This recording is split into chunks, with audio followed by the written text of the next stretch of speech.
take a trip. All right, Chair, you are live. You're just out of the loop, Julie, I guess. Oh, it is. Yes, it is. Good afternoon. I would like to call this meeting of the Kentucky Board of Education to order. Welcome to our members and to all of those in the audience, those joining us virtually. We don't have any members participating virtually right now, but if you were to need to do so, please make sure that your video is streaming and that you can be seen throughout the meeting. Dr. Jones, please call the roll. Holly Bloodworth. Harold McKinney. Here. Justin Pate. Here. Julie Pyle. Here. Randy Poe. Here. Sharon Porter Robinson. Here. Lee Todd. Here. Steve Trimble. Here. Diane Woods. Lou Young. Here. Harper Blake. Here. Alfonso de Torres Nunez. Here. Secretary Jamie Link. And President Aaron Thompson. Chair, you have a quorum. Thank you so much. Let's get right into our agenda. Included on today's agenda is a dedicated public comment segment. This segment is limited to 10 speakers at a maximum of 3 minutes each. If there are multiple members of an organization, we encourage the membership of that organization to select one person to represent the views. We do not have anyone signed up, so we'll now move on to internal board business. There are several action and discussion items in the internal board business agenda. First, we have the summary of minutes for the October 1, 2025 regular meeting, day 1, October 2, 2025 KBE regular meeting, day 2, and the November 25, 2025 KBE Awards Committee meeting. These minutes were distributed in advance. Are there any corrections or comments regarding those minutes? Hearing none, I would then ask the board to offer a motion to approve those minutes. So moved. So moved. Steve will second. Thank you very much. All in favor, say aye. Aye. Any opposed, say no. Thank you so much. The minutes stand approved. The next item is regarding the 2025 Kevin C. Brown Strategic Priority Award. So I call on Julie Powell, Chair of the KBE Awards Committee, to present this agenda item. Thank you, Madam Chairwoman. Kevin C. Brown served at the KDE in various roles from 2004 to 2018, including as the Interim Commissioner of Education from 2019 to September 2020. Brown's time at the department throughout 2020 was marked with significant challenges that called for strategic educational leadership and clear ongoing communication that was forward-thinking, action-oriented, and aimed at advancing efforts to educate, feed, and support Kentucky's 650,000 students during a global pandemic. The priority area for this award changes from year to year based on the desire of the board. The 2025 Kevin C. Brown Strategic Priority Award seeks to recognize a public school district that has demonstrated a strong commitment to developing and/or implementing a localized accountability system. As stated in the Local Accountability Design Guide and Toolkit released by the Kentucky Department of Ed in September 2020, well-designed and effectively implemented local accountability systems lead to transformed and vibrant learning student experiences, enhanced community engagement and partnership, and increased transparency with actionable data to inform educational improvements and decisions. On behalf of the Awards Committee, I would like to share that the committee met on Tuesday, November 25th, and determined that candidate 4 best met the criteria of the award. Therefore, I would like to move to approve of candidate 4 as the recipient of the 2025 Kevin C. Brown Strategic Award. Thank you, Ms. Powell. This committee does such yeoman's work and such a service. Coming from the committee, this motion does not require a second. Therefore, I'll put the question. All those in favor of approving candidate 4 as the recipient of the 2025 Kevin C. Brown Strategic Priority Award, please say aye. Aye. Are there any opposed? Thank you so much. The motion carries. Our next item concerns the results from our KBE self-assessment. We sought the support of the National Association of State Boards of Education, and we're fortunate to have with us today President Paolo DeMera, who is the CEO of NASB, to help give us those results and facilitate our discussion. Please.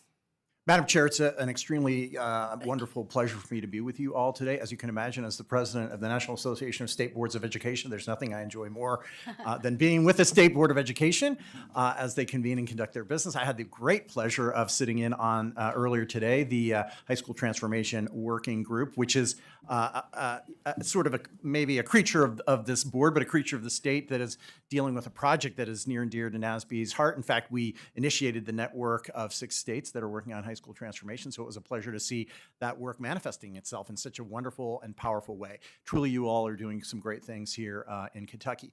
My purpose here today is to, we classify this. We have a number of services that we provide to our members, everything from support of strategic planning, supporting state board retreats and task forces. And one of the things we do is a board self-assessment. And I also always applaud boards for having the willingness to assess themselves. We all know that kind of reflection internally, accompanies, is accompanied by a little bit of risk, and maybe perhaps a little bit of anxiety of what is this going to show. But ultimately, it's founded in a sense of continuous improvement. And I love it when boards say to themselves and to each other, hey, we should take stock about where we are, how we work, how effective we are, and the extent to which maybe we can try to do a few things differently and better. And we should listen to each other and evaluate that. So that's what this process is all about. I already commend you because in the process of this, we've learned about some of the changes being made to the board schedule and some of those other things that really reflect that kind of reflection. People have articulated that, hey, we'd like to see more of this and less of that, and people are responding to that, and that's a beautiful thing in the high-performing boards that we see across the country. It's that kind of responsiveness to member needs, member perspectives, member feedback that always makes, for me, is the mark of an effective board. Let's go to the next slide, and which is that graphic, and then go one more.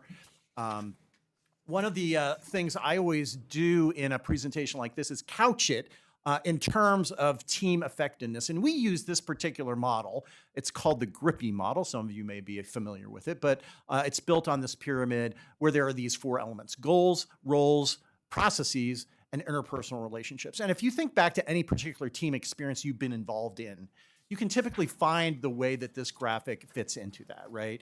It might have been a sports team. It might have been marching band. It might be your own family. It could be a business team that you serve on.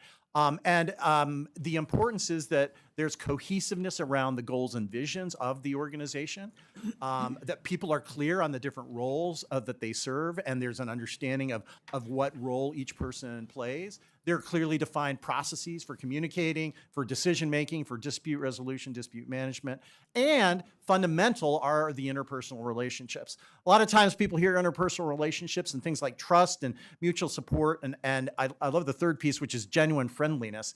That doesn't mean you necessarily have to agree with everybody all the time, nor does it mean, you necessarily have to like each other, but you have to feel like you can work together, right? We see these sports teams all the time, and one can't help but wonder, what are the collegialities, what are the tensions, what's the drama that might be happening behind the scenes? But at the end of the day, effective teams find ways to create strength out of those interpersonal relationships, do the things they need to do together in order to be successful. So what I'm going to do is the questions that we have asked as part of our survey are really clustered around these main areas. With the one additional exception is we have a set of stakeholder engagement questions, which seem very germane to the work of the board today, and we'll talk about those toward the end. So let's go to the next slide. And I want to say 2 things about this process. It is less important what I say about what I see, and more important about what you see in the numbers, right? What you see and what your thoughts are.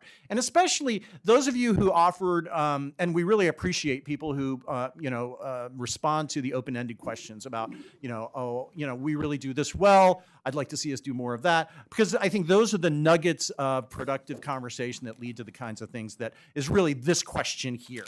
The reality is we're not going to resolve anything today, but we set in motion this concept of, okay, how effectively do we think the board is operating, and what are the kinds of things we can do as we proceed into 2026? And I really view those through two lenses. One is the lens of the board itself as a group, and the other is the lens of you all as individuals.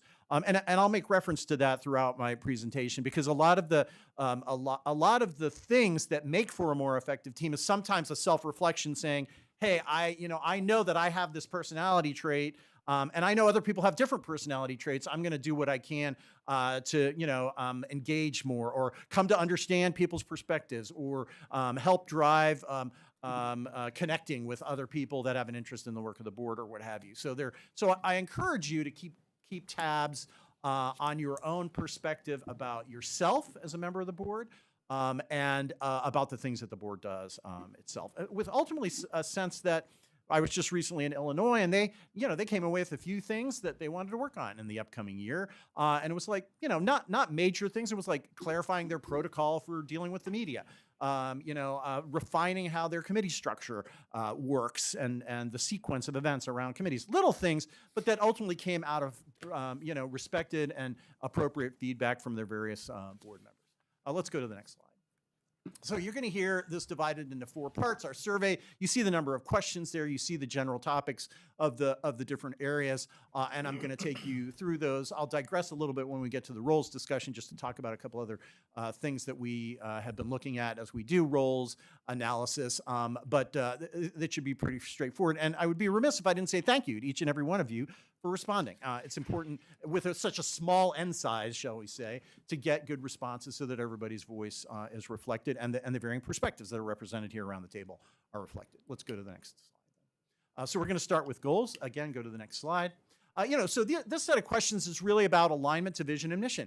One of the things I've always commended, not only to my friends here in Kentucky, but to others around the country, is you really have a really nice strategic plan in the United We Work document. And again, anytime there is something like that, a defining document that's been created with great inclusivity, great stakeholder engagement, great collaboration, people ending that process, holding hands, saying, yes, we may not have gotten everything we want, but we like what's here. We believe it's a strong direction-setting thing for the state of Kentucky. Let's hold hands and move forward. It's a great place to build the kind of vision alignment that you want in a high-performing team around goals. And as you can see, this is, I look at these numbers and I think, oh, well, this is a group that has a clear sense of goals. Now, that doesn't mean it's without, opportunities for strengthening. And some of you may look at these numbers and say, yeah, I see a little bit of, variation in the strength of people's opinions about the different factors. Again, I'll leave it up to your own discussion and your own reflections to sort of further analyze. But again, it's a very strong characterization in general. Now, what I'll likely do is pause at the end of each of these segments just to see if there are any particular questions that people might have. Let me go to the next slide, which represents a little bit of our own processing. There were a number of open-ended questions, and even one of the questions that you just saw where the idea of the use of data is raised, right? Can we do more to use data? And even earlier today, in the context of the high school transformation, people were pointed to as being data wonks, and people who love data, and we see that more and more across the country, and we celebrate it. Because we value data and evidence. Data tells us, and we also recognize that some things defy really high-quality data collection, although lots of people are working on improving data collection. But that idea of, are we using data both to inform our decision-making and then to gauge the progress that we make, the impact that we're having. What does that look like? And is it data that's presented in a way that's, disaggregated, that gives us nuanced views?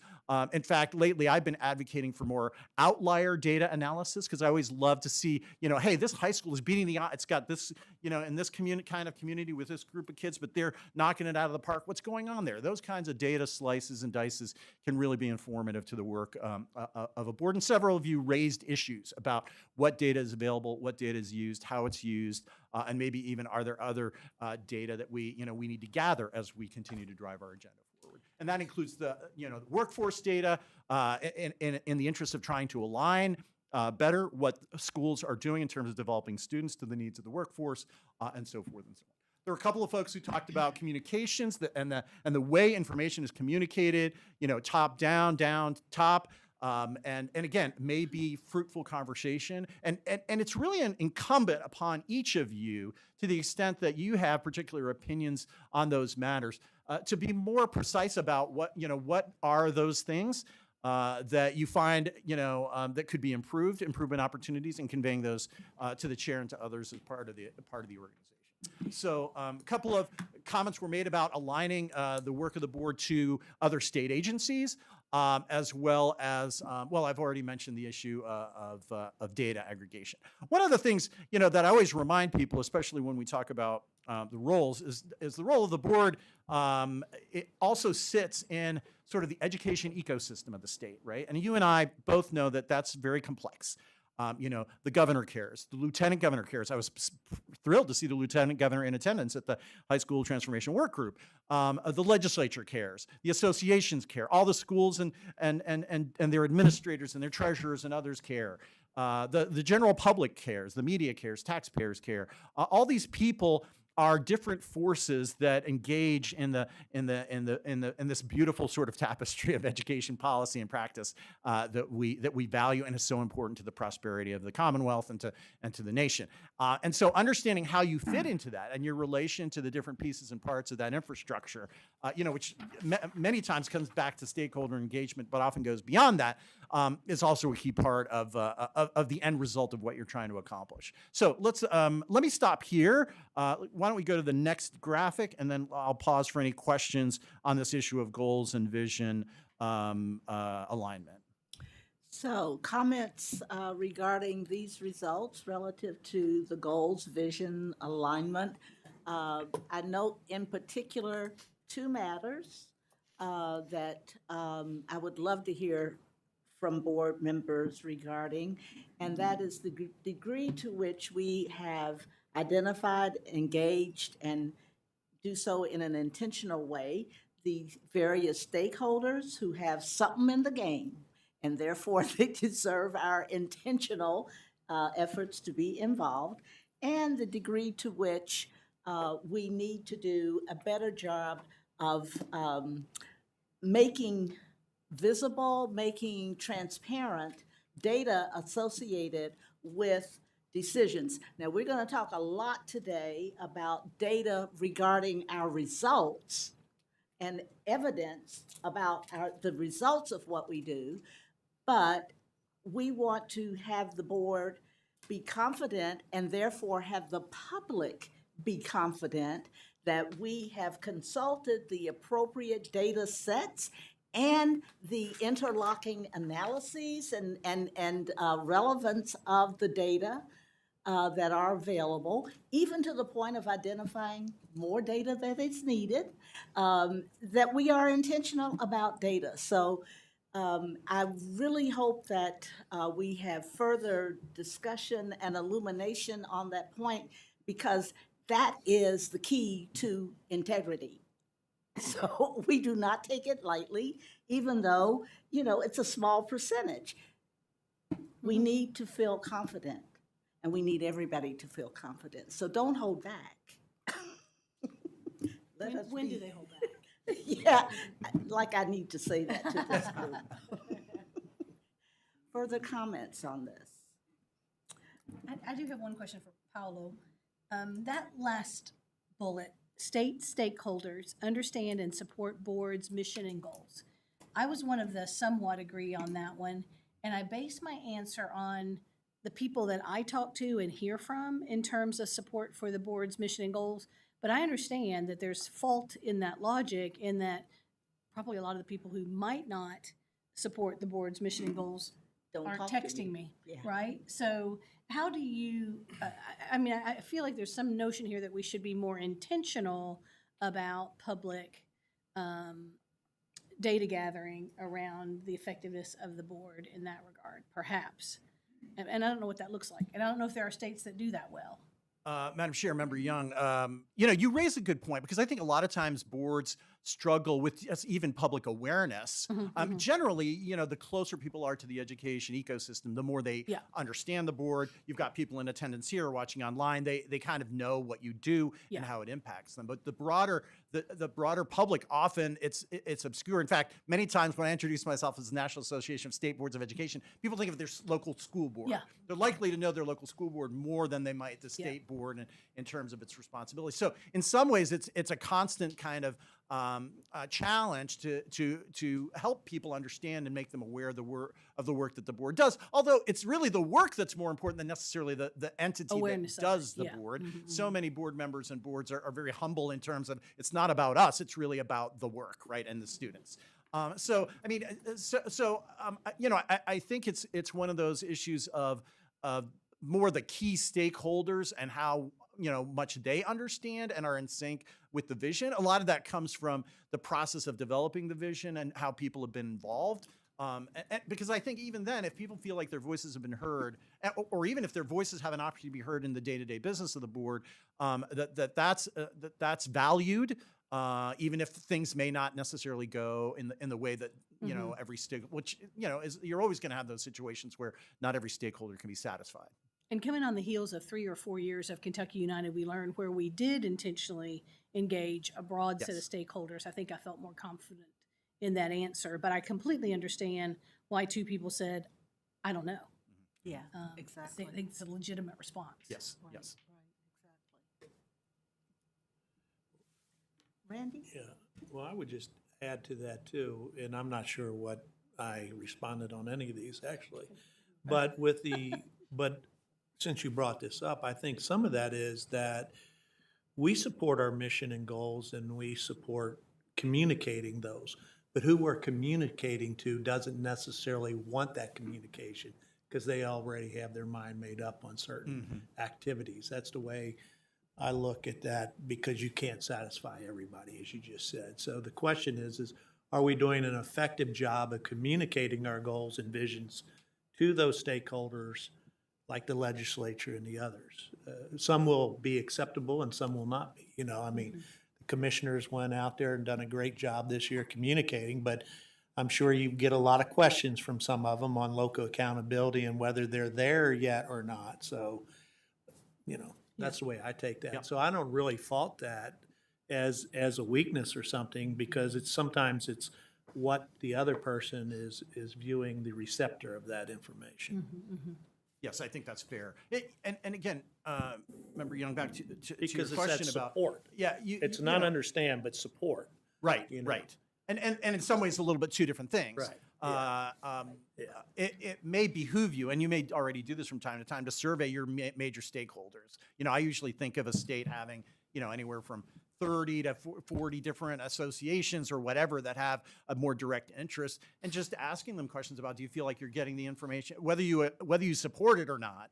Do you feel like Right. communications are there, openness to, having your points of view presented or heard, opportunity to engage with members or staff or what have you, that kind of information from them directly. My guess is they would appreciate having the opportunity to feedback on that. Julie, yes. I guess I'd also like to make the comment that it's really important for us to be out in the communities and in different areas, going to where they're at. Because I can't tell you how many times I've been on a committee or been on a planning session, and it's like people are trying to reinvent the wheel, and I'll be like, okay, we're already doing this at the state level. Let's get everybody on the same plane flying this thing. So like the other day, I'm on the planning committee for the talent pipeline for the Northern Kentucky leadership class, because I went through the class and I'm on the planning. And so when Secretary Link and Commissioner were talking about the SWOT analysis, I thought that's a good focus for that day. So then I connected that team with the Secretary's cabinet, so that way, everybody's kind of flying in the same direction, but it's also onerous on us to be out there spreading the word and sharing what the vision of the board is, our whole education system. Because being out there talking in other states, talk through our conferences and things, we're unique in that we do have a guiding light for the entire state. We just need to make sure everybody's following that light. Yes, Alfonso. And I would like to piggyback to what you just said, because it's not only about going where they are, but it's also speaking and reaching to them in their own language. In the last couple of months, I have been able to have conversations with people in their first language that, in their words, for the first time, they saw somebody that looked like them and sound like them, and they felt comfortable enough to approach. No matter how much we try to put communication out there, like Randy said, there are always going to be people that are going to disagree, and there are always going to be people that may have their own ideas. But being able to reach out to them in a way that they understand and in a way that they feel comfortable, it opens up the door to having a conversation, which is half already of the game. After that, we may disagree, we may not, we may agree, but you are never going to find that out until you create that situation in which they feel comfortable to bring up the issues that they care about. And like it happened with the interviews that we did many years ago in the Kentucky United We Learn Council, when you open up to those conversations, most of the times you find out things, especially you find out that they care. And it's just a matter of finding out how we can leverage each other, right? Me personally, speaking to this data, I can say that in my 5 months as a board member, because the direction was clear, the values were clear, the sense of purpose were clear, I have never experienced such a onboarding process in any organization as fast as this one. I have been able to articulate ideas from this board to different stakeholders in ways that I thought it was going to be more difficult. And Lou knows the many text messages that I have sent you about, am I saying this right? Or Always Cliftus happy to also, or Todd, how many times I have reached out to you. But because that confidence is there, I have been able to state those ideas clearly. So if anything, that speaks to the health of this board. So thank you to you all. It seems that we are pretty well aligned here. I do think it behooves us to keep in mind stakeholder engagement and the extent to which we are very transparent about data that upon which data that we are consulting, not necessarily in public, maybe in staff notes or giving us references that we can consult on our own. And I would say identifying data that it would be nice to have, because, I mean, we have a wealth. I've always contended we spend way more on data collection than we do on analysis. And so I would suspect there is a real treasure to be discovered among the data that we already have. That's just my personal view, but I appreciate the board considering this matter in such a thoughtful way. Paolo, I will continue. And Member Pyle gives me a good opportunity because she talked about a role that she plays, right? So let's go to the next slide. One of the things I always think about is situating a board itself as the board's role and then each member's role. And I often talk about it in terms of, and as you reflect on your own way of comporting yourself as a board member, there are the things you must do legally, right? You must do legally. And that could include, I'm not familiar with like the ethics laws of the state or what have you. There may be certain disclosures you have. There, you certainly have an obligation to attend meetings, to vote. I always say that you even have an obligation to help implement things that you might personally disagree with, right? Everybody knows that from time to time, those things come to your desk, and you may say, "Gee, I didn't like that law. I don't like the underlying purpose, but this board is charged with writing the regulations, and so I'm going to take that work seriously, all the while continuing perhaps not to agree with a particular policy." So, but then in addition to the things that you sort of must do and are required to do, then there are those things that you probably ought to do, and some of that goes back to Member Pyle's reference. How are you engaging with the education community, near where you are? How are you available to people who want to, weigh in with you on certain issues and what have you? Are you tuned into the departments and the board's protocols for, somebody calls you about an issue with a teacher that you know you shouldn't weigh in on, and you have to refer that to the right person to handle in the appropriate ways so you don't get crosswise with issues. And so there's that sort of, and then are you, if someone invites you to give a speech or someone invites you to attend an award ceremony or things like that, how do you create the conditions where you're, present in the community? And that could be the micro community or the larger community of the state with the business community or the social services sector or other governmental entities or what have you. So think about those things.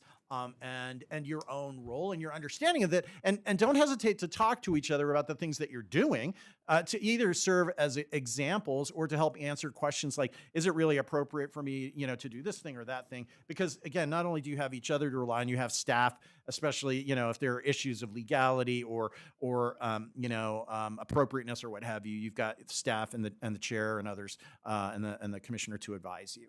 One of the things I do reference, because not only is there the board's role and each member's sort of formal and official role, there's also, this idea of you as a person and how you present yourself in the context of the board's work. We've worked with two tools. Some of you are familiar with the Strengths Finder tool that Gallup does. They classify individuals into these four categories. Strategic thinking strengths, relationship building strengths, influencing strengths, and executing strengths. And we've done this exercise with a number of boards. It's always interesting to see who has the different, where their strengths are and how they interplay. And a lot of people both have better self-realization of how they operate in a setting like this, and then how others operate.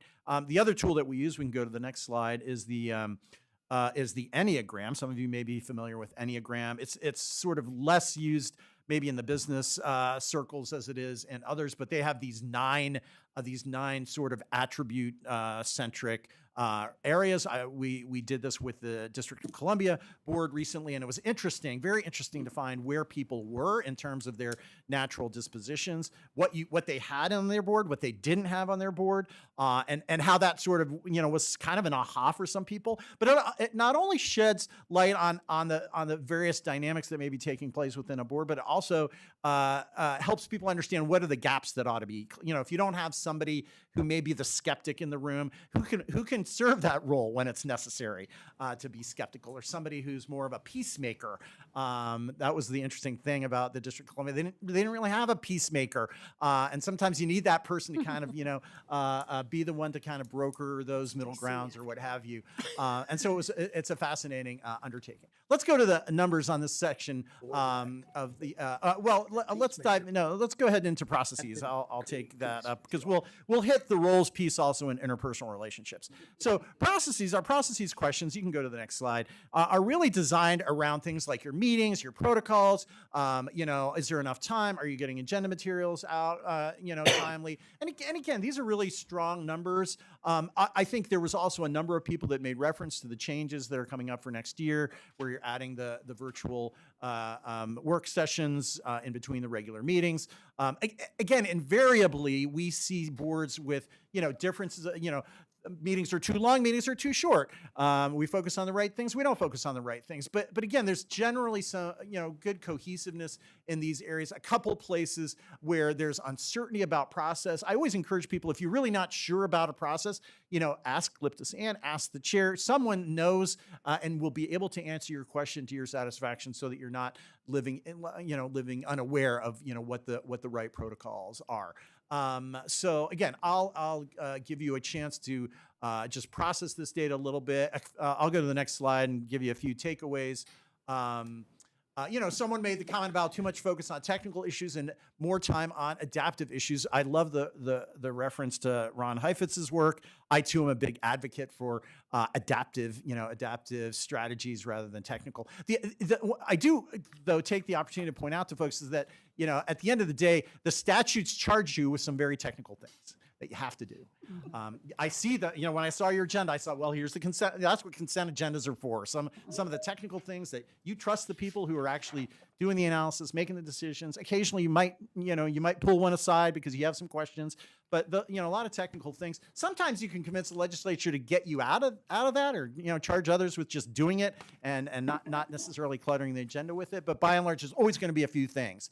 But to your point, is emphasizing those opportunities to do more of the adaptive work. That's really the satisfying work. None of you are here to approve this waiver for something that you're totally fine with whatever district wanting to do whatever thing. You're here because you really want to dig into why what can we be doing to improve reading outcomes, or how can we better align what we're doing with the business community. Those kinds of things is where your passion are. So continuing to kind of find ways to make sure those are the places where you spend the most productive time, in spite of knowing that you're going to have to spend some time on the technical issues is important. We really love a good easement. Nothing like a good territory transfer, right? So a couple of the comments speak to that. Are we spending our board time really around improving instruction, improving outcomes for students, and so forth and so on? And it's good to continually ask yourself those questions and find ways to work on improving. And again, this is why sometimes board members feel like they're being asked to rubber stamp some things, because they are technical, although there are times when people also feel like they're rubber stamping things where decisions have been made in other settings and what have you. And again, to the chair's point about communications and transparency in the kinds of discussions that are being made, again, those of you who feel as if that communication isn't happening, I would encourage you to be specific about when those things occur and make it clear that you're in this to be informed about the decisions that you're being asked to make. So again, let's go to the next graphic, but I'll stop here to see if there are any further reflections on any of the process-related issues. And I would encourage the process-related issues to get into other protocols. Again, dealing with the media, dealing with legislators, giving speeches, what have you. A lot of those issues come up in the course of the work that we've done, and so I want to make sure people feel free to think of processes in a broader context. Maybe pop back 2 slides so that people can see the questions. Yeah. Sorry, Randy. Yeah, There you go. Randy? Well, you bring up a very good point there. I think, in some ways, we have too much communication because we're getting like 5 press releases a day. But I think the importance is that I don't have time to read 5 press releases a day. But then in the critical information coming out, example today, you had a high school transformation committee meeting. As a board, if I didn't read the press release, I would not have known such a critical meeting was taking place on that particular time. Or giving an example of that, I'm one of those 20 people watching online. There was this innovative guide that you were talking about. Would have liked to have seen that as a board member. Would have liked to see, if we're going to release a innovative guide and say this is our work to innovation, we'd like to see some input or direction on that innovative guide before it's released to the public, and reading it after the fact, just as an example of that. That's Because there's 2 things that I was seeing, innovative guide, and then there was another guide you talked about this morning. And I know we got those in a press release and said we could click on this. But to me, those 2 major things are just important as United We Learn work as a board. That if we're going to be releasing that to the community and saying, this is our guide for the transformation of high school work, I think we all, and maybe that's where we're going with our meeting in between meetings, that should be something we should discuss before, because we may or may not agree with that guide, but people will think we have approved that guide. I don't even know what's in there. I haven't seen it. But that's an example of this. Well, I do think that what I the think of. notice issue is one that probably the board needs to be, those meetings that represent the continuation of agreed-upon initiatives like United We Learn, like the high school transformation, and so forth. It's like these groups are meeting, and that can be the extent of it. Alert to the board, these groups are meeting, this is the agenda. Now, in the process materials and so forth that they're using, and the process work that's going on, I think that we have to either get in, become a part of the group, or, stay up with it. But this is a group that is trying to develop a strategy for getting folks on board and so forth. So it's not a time when we're going to agree or disagree necessarily. This is a group, we've agreed to initiate this effort, is what I'm trying to say. So the materials that they are developing are materials that they're relying on, they're tools. They're tools that they're using to kind of stand up a strategy. And I was sorry I was on the road, and I can't do two things at once. So I was not intending to tune in, but I was so excited to know that you were meeting. And if there were other board members who didn't know, I wish they had known. Well, I mean, So, it and we can highlights do the, better. We can do something about yeah, that. the miscommunication, like the Kentucky Innovation Guide is nothing we developed. Right. That's already out there. Right, I think it was released back in 2024. 2024. Right. So, right. which it actually points out a real challenge for any organization this size and this complexity. On any given day, there may be documents that have historical geneses that go back to and during onboarding, for new members, typically a major document like United We Learn, strategic plan is fundamental to that kind of onboarding process. But then it may not rise to the level of being factored into their process, and then people then stumble into, oh, I never knew that we had this other thing that maybe should or maybe not be part of an onboarding process. And so there's always that kind of challenge of what are those key documents or statements or guides or toolkits that govern a particular set of activities within the organization, that for which there should be wider understanding. That's a great point, because like United We Learn document, we all became well versed in that before it was That's released. ours, yeah. And that's ours. Yeah, yeah. On these other particular documents that's going to go out, of something of innovation, and then there was a middle school guide that they said and things like that. Career exploration. Yeah, so those are big things into our local accountability Yeah. moving forward. There's 85 committees going on, I realize that, we don't want all that.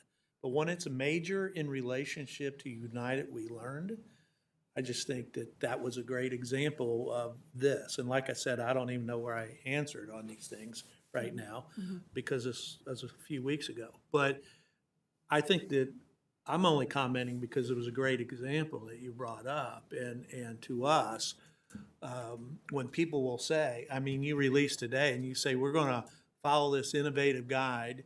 I'm just using this as an example because it was a meeting today.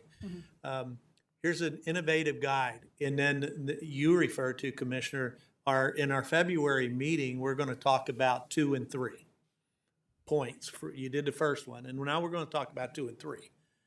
Well, as a board, we might get asked, well, what is 2 and 3 coming back? Because if they didn't have the innovative guide, I just feel we should know what's in there, and that would be a good example of a briefing, at least, of a major document that's going to drive the accountability, because that's what I heard from you today, that this innovative guide is going to drive the innovation that districts are going to do moving forward in this transformation. Now, they can veer off that a little bit, but this is going to guide consistency and capacity building. And I guess that's just an example of wanting, as a board member, wanting to know that. Point well taken. We will kind of try to make sure that there is a way to alert board members of these, I'm going to say major milestones in these major initiatives. I mean, the high school transformation is a logical, important, and strategic effort to extend the grassroots engagement strategy to get broad support behind being more ambitious about making sure our high schools are serving as the platform for future of our students. I mean, it is as important as it gets. And we are, we're as dedicated to that and emboldened by this opportunity as United We Learn has taught us to be.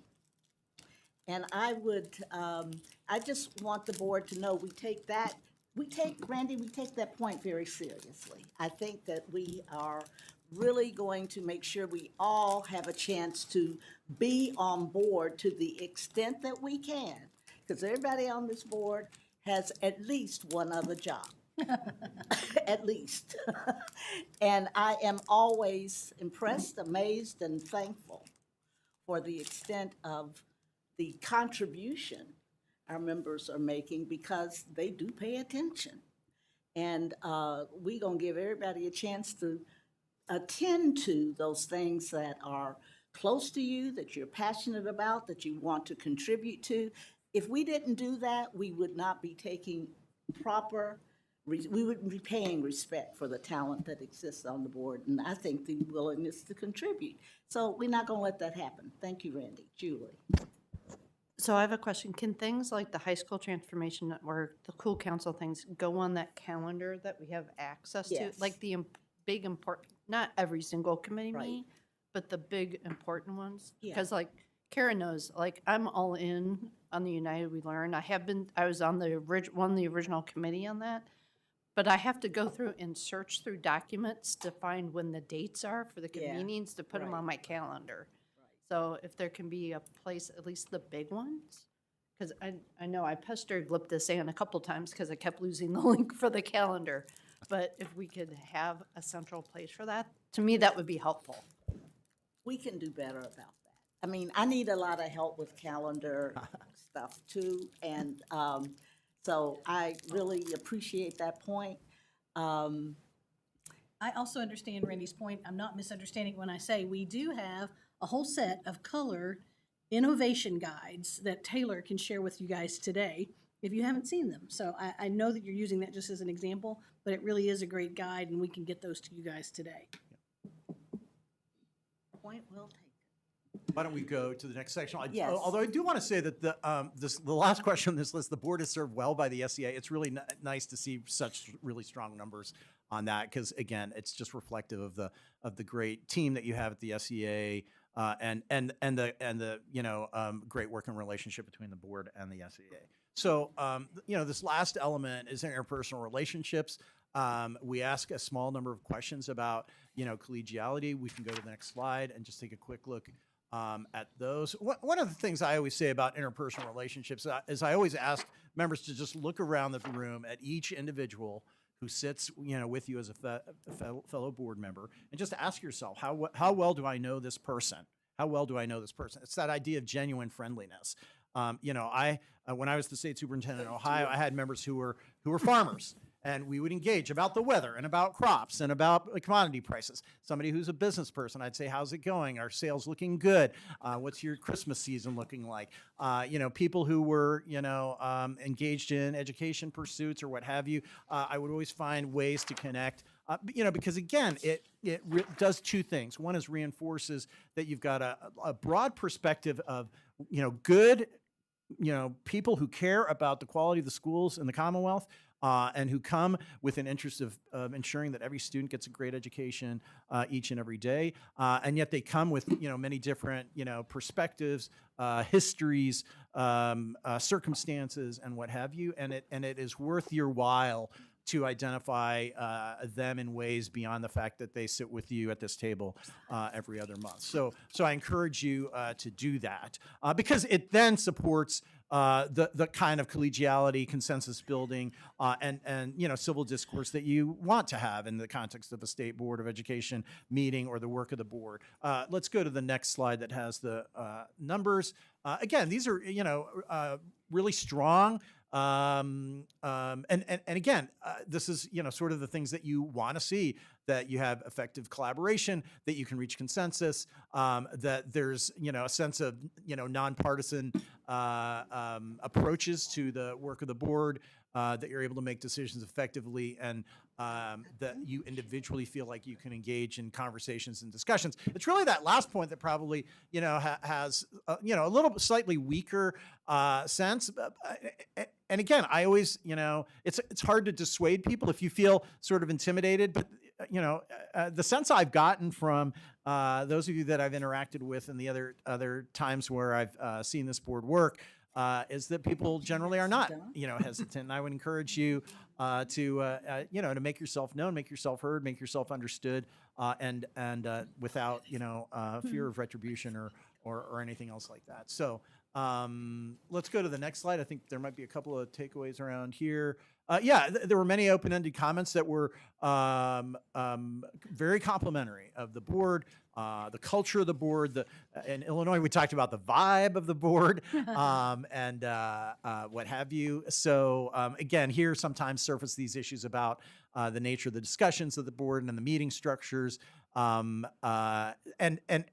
to the bullet under the key takeaways, deeper discussion. And again, I hope, I think that will manifest itself as you guys proceed into this new way of having some deeper dives and discussions in these alternating monthly or every other month virtual meetings that you're going to be having. So again, why don't we go ahead and do the stakeholder slides, which I think are next. And we've done a good bit of talking about stakeholders, but this is one of those where like the strongly agree is a little bit weaker.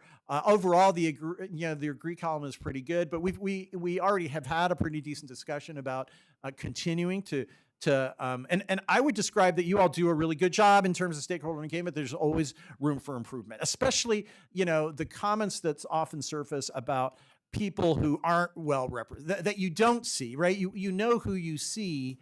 And it's always a little bit more challenging to figure out whose voice do you want that isn't in and of itself surfacing. I also salute you for your focus on student voice, because again, I often hold up Kentucky as an exemplar in terms of student voice in decision making and participation, and bringing that voice to the table in terms of state education policy making. So I salute you for that. Again, let's go to the next slide for any other key takeaways coming from the open-ended. I think I've covered most of these things. Are there any barriers? How do you access those that may not be the most present, or maybe even know that you're open to their opinions and ideas, and what have you? And so I'll leave it at that. Again, we can stop here to talk about anything on the interpersonal relationships or the stakeholder side. So I'm going to ask the board to consider the next few minutes focused on what is your impression of what we need to do, what we should focus on, what you see as priorities as we go forward, what can we change? And then the second question I want you to consider is how frequently we need to collect information of our own perspective about how we're doing as a part of our continuous improvement and accountability effort. So you've seen the data, you've had a chance to kind of have it be presented in a formal, organized fashion. Now let's put it all together and begin with your impressions and what needs to happen next. May I make a Yes. Oh, please. comment? I do want to just make one comment. And on one of the previous slides, it was talking about the board is well served by the SEA. So I want to stop and also thank the department. Our department here, I think, does a great job of trying to be customer service and also serving our board. And also too, I want to thank the board for recognizing that in the survey, that our board and works well, not only with the commissioner, but also with the members of the department here. So I want to take the opportunity, first of all, to thank our department for the work that they do, for the service that they provide, for the information that they give, and just for being available, the availability that they have. But also I want to thank the board for recognizing the department too in this survey. So thank you for that. Well, sir. Well, we are, sir. Well, sir. Justin. You know, I think in totality, thinking about even some of the pathways that we were taking this morning to level set, you know, to take time to level set with that committee, it'd be a good chance for us to level set and really talk about priorities, and then, you know, what resources are we going to use as we explore those priorities? Because I really like having something for our committee to center on. And that may serve us well moving into the future and becoming a little more strategically focused. But then also, you know, something that occurs to me, we're asking all of our local districts to look at more workforce data and let business and industry drive some of their, not just curriculum, but assessment metrics. Yet we don't look at workforce data. You know, we still haven't really taken a look at what are the requirements for the major sectors in the Commonwealth's, you know, in a job market. So I think that's all opportunities for us to think about collecting data on the input level from our Commonwealth and from our business and industry stakeholders as we are making decisions about things like going back to the SAT. You know, how many jobs in Kentucky require an educational program that would even require a student to take the SAT? So I think all of that information is important for us as we are making policy decisions about things, so that we can strategically spend the time on those areas that have the most impact. Just again, as more grounding input data driven for us. So again, you know, level setting on what kind of questions are we asking? What are those true strategic priorities, and what are we using to inform us as a board collectively as we are having conversations and making decisions and taking votes on things that would impact those priorities? No, I said a lot. Yeah, you did. That said a lot, and I appreciate your bringing us back to kind of like core mission. What are we really being intentional and specific regarding what we really care about? Now, I point out, we are going to be looking at our management goals and strategic goals and measurability and all of that. We're going to come back to some of these same questions.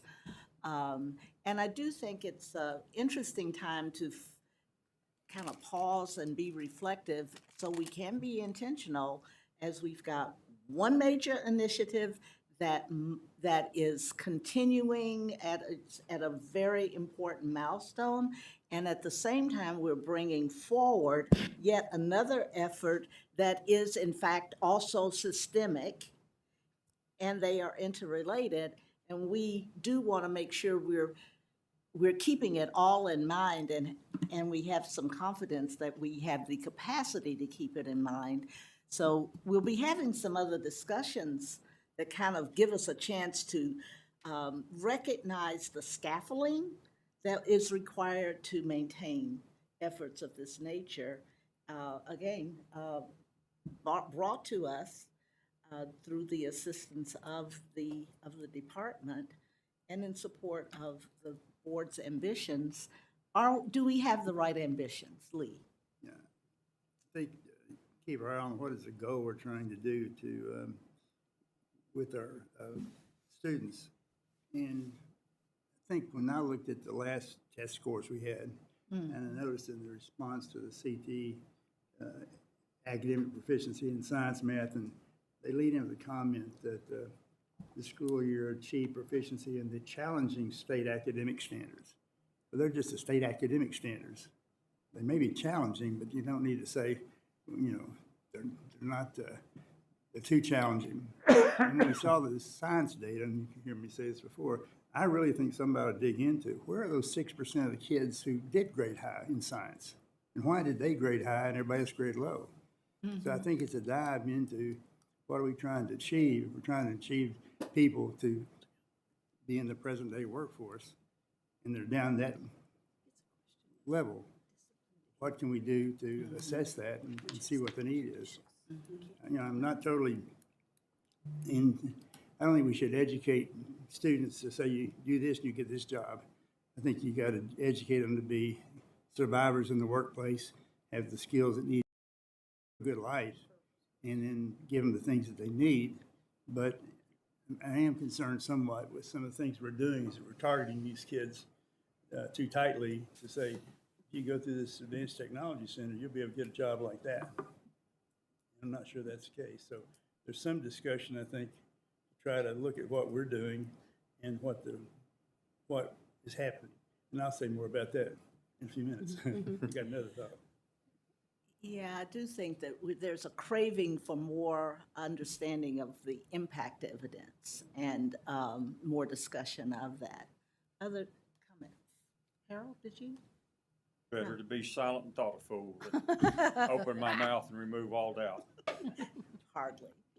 You might just advance one more slide. I think Paolo had a note here about some big strokes of takeaways there. And I'm listening through this desire for more data, and I appreciate it so much. And I do think we have drinking from a fire hose data experience in education today, but we also have more tools than ever before to make sense of those data.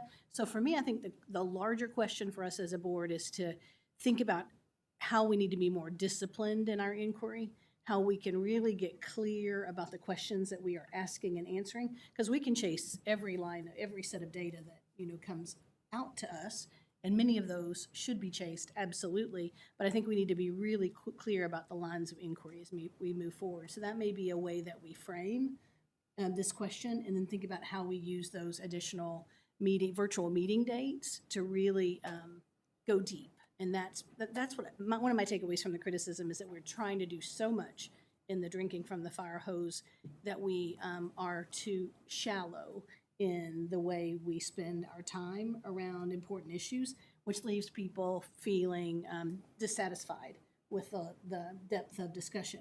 But we can't, we would be here a week at a time if we dove into every one of the questions as deeply as perhaps an individual member might want to dive. So that's a leadership challenge for us to think about moving forward. And I feel really confident to say, based on the conversations that Sharon and I have had over text and over phone calls, that we see opportunities in the assessment report, in the APA report, in our ongoing conversations with the commissioner and the board team about how we can absolutely impact these measures.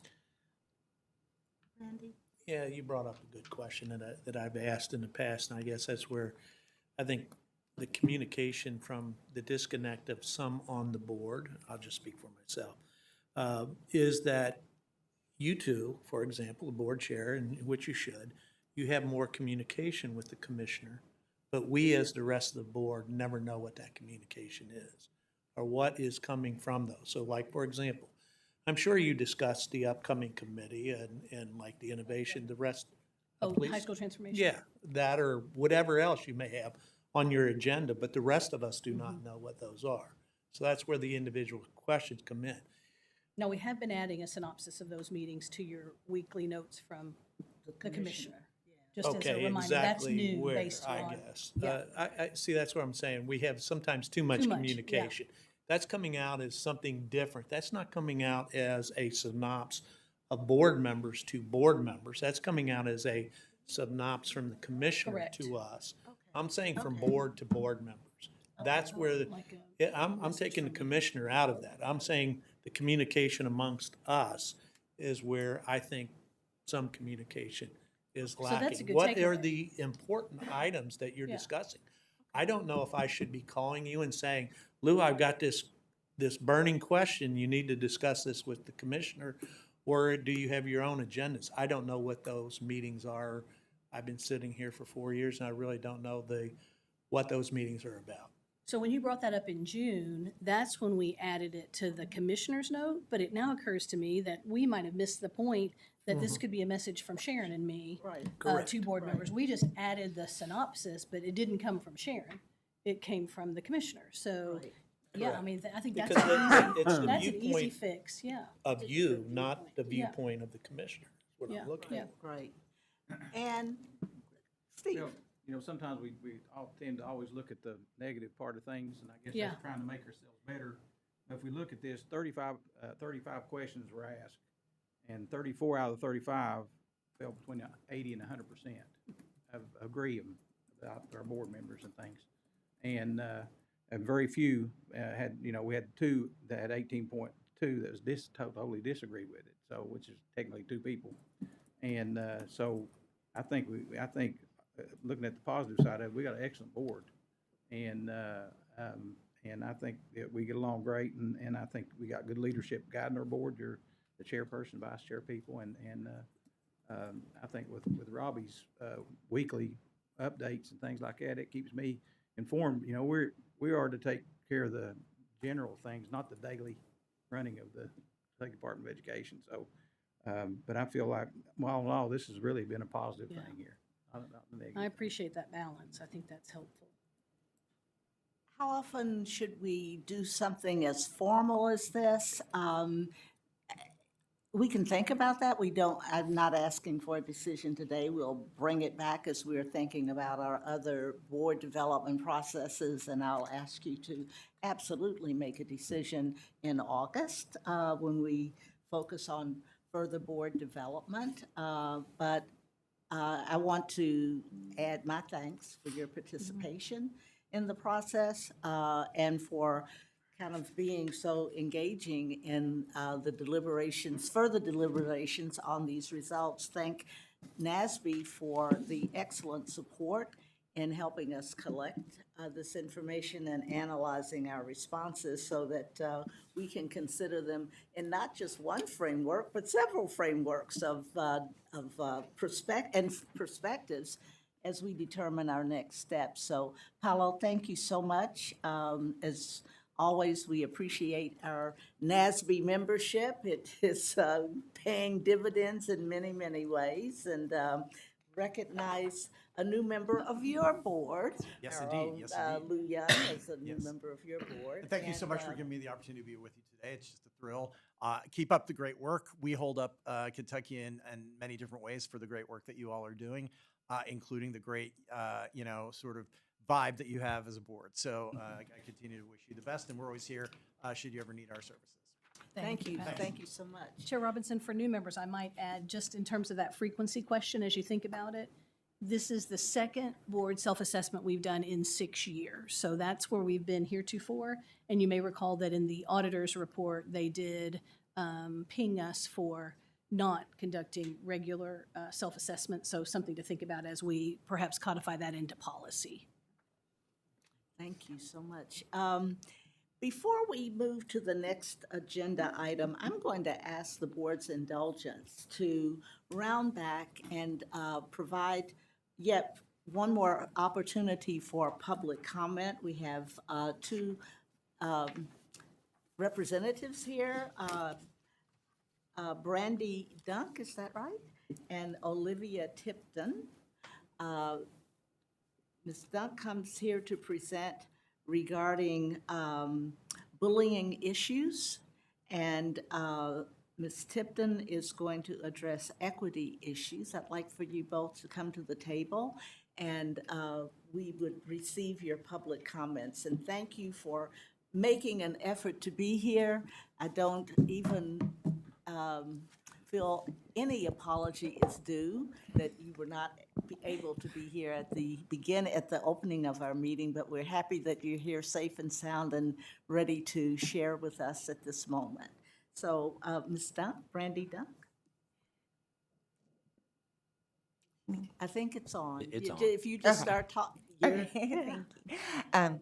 Before I get started, since I do have your all's attention, I wanted to take a moment to give kudos to Mickey Ray with KDE. My daughter started going to Frankfurt when she was 8. She passed her first law when she was 12. And she deals usually with child abuse. But she has dyslexia, and she felt she was adversely affected by the literacy program she had. And at that time, the Read to Succeed Act had already passed. Well, Mickey Ray was willing to meet with her and talk to her, and they came up with a one-word change to kind of require all the districts in the state to change literacy for K through 3. And they were able to get that passed, I think in 2022. But, you know, sometimes adults don't take kids seriously. So for Mickey to meet with a 14-year-old and work with her on it, and, you know, that was just great. And even now, like, if I have questions, she's always been very accessible. So I just want to take a moment really quick to give her kudos. Okay. So I think the best way to kind of sum up what I wanted to present to you today is I was just going to read you an email that I sent my superintendent for my school district about the issues that were going on. So, dear superintendent, I am reaching out in hopes of attaining some assistance with matters occurring within Oldham County Schools. I have been unsuccessfully trying to address this at a campus level. I will include an abbreviated account of those incidents and believe it will illustrate where I am needing assistance. I have multiple children in the district, and the responses have been drastically different, which has driven my larger concern and the cause for this email. My older daughter, Kira, is a junior at North. Kira suffers from several disabilities and has federal protections as such. She is a wonderful kid and a perfect example of a kid who leaned into her disabilities to accomplish great things. She is a powerful advocate, and I believe she has represented Oldham County Schools well in her legislative work for the state of Kentucky. If you Google her, you can see some of those accomplishments. Her disabilities are both visible and invisible. Her speech and dyslexia are more visible and related to the current issues. Starting last year during track, 2 fellow students began publicly making fun of her speech. While it began sporadically, the frequency and severity have significantly increased during cross country this year. On October 3rd, the cross country team traveled to Alabama for a meet, and the bullying escalated significantly during that trip to a level that warranted intervention. Kira was trying to sleep on the bus, and one of the children repeatedly poked and touched her to wake her up and asked her to play a game with them. While she initially denied the request, the behavior continued until Kira relented and downloaded the game. The game was a meme game where you create memes for other users to rate. It turns out Kira was woken up to join the game, so she was able to view memes being made to make fun of her disabilities. The memes she was forced to view were horrendous and reached the level of cruelty I struggle to describe. The incident was reported to the athletic director, coach, counselor, and principal. My current issue is that this is not being addressed according to school board policy, and the response does not seem appropriate in relation to the severity. No child should feel emotionally unsafe at school. This is compounded because Kira is already facing so much more than your average kid due to her disabilities, and I feel like the adults in this situation have failed her. I know I do not need to highlight this, but children kill themselves over issues like this, which makes the district's minimal response so much more concerning. It was communicated to me that the perpetrating students received a, quote, stern talking to address the situation, which seems grossly insufficient and again doesn't follow policy. I expressed dissatisfaction and tried to follow up further, but have not received a response. The other situation involves my 7th grade daughter, Lily, who attends OCMS. She's a very athletic kid and is a multi-sport athlete. Currently, there is no policy that I am aware of addressing children who are part of more than one sport. She is currently in wrestling and basketball for the middle school, and due to sheer logistics, some practices are missed due to attending the other sport. Until now, I have not been made aware this was an issue. She has had 2 basketball games this year in which she was benched the entire game. Most recently, this happened last Thursday. I made a Facebook post on my personal page about feeling sad for her. I did not address the coaching, name the organization I was referencing, or mention any single person by name. Later that same evening, the coach sent an email to me and copied the athletic director and principal. Her email grossly mischaracterized my post as an attack on the coaches and even alleged that I brought other kids into my rant. I was informed that I broke the parent conduct policy, and the coach planned to follow up with admin the following day about my actions. I asked for clarification as to how I broke the policy because the one available online does not indicate I violated any portion of the policy, and again have not received a response. Following the next practice, my daughter was held after practice, and she felt like she was told she had to pick only one sport, and even asked on the spot for her choice. It was also communicated that her choice would impact her playing time, which placed an inappropriate amount of pressure for her to select basketball due to fear of consequence. The entire response does not seem appropriate or follow any policy available. In September, this same basketball coach directed a biracial player to, quote, "Get up, monkey." I'm unaware to what degree this was reported or addressed, since my only involvement was due to my daughter asking what it meant following practice, but it is relevant to the nature of how things are being addressed. The other coach did address what was said as inappropriate at a following practice, but told players they still needed to respect the coach. Excuse me, Ms. Dunk, Yeah. let me just, you're in the, I'm really sorry that you are here with sharing an incredibly important incident with us. I do want to respect the guidelines that we have for public comment, and I also want to respect the fact that you bring to us an issue that needs to be addressed. So I am going to assure you, I'm asking the commissioner to have the appropriate team member Okay. engage with you and address this issue in an appropriate way. I do want to make sure that you understand by interrupting you, it is not to give short shrift to the issue, but to assure you that it's going to be addressed in a way that respects all the appropriate procedures and rights of everybody involved. And I want to thank you sincerely for bringing to our attention a reality of everyday life for too many students, because we have yet to find a consistent way to assure that every student has the opportunity to experience school without the threat, the stress, Yes. and trauma of bullying. Yeah. So thank you for taking the time to come to us, and we will engage with you further. Commissioner? Since you're comfortable with Miss Mickey Ray, if Yes. Mickey Ray could, if you wouldn't mind, Miss Marinelli, to take some more information so we can get back with her and follow up, please, if you don't mind also. If you wouldn't mind, I think Miss Marinelli would be great to take all the information, we can get back to you, get the appropriate people in contact with you. That would be wonderful. Thank you so I much. appreciate that. Thank you're you. welcome. Ms. Tipton?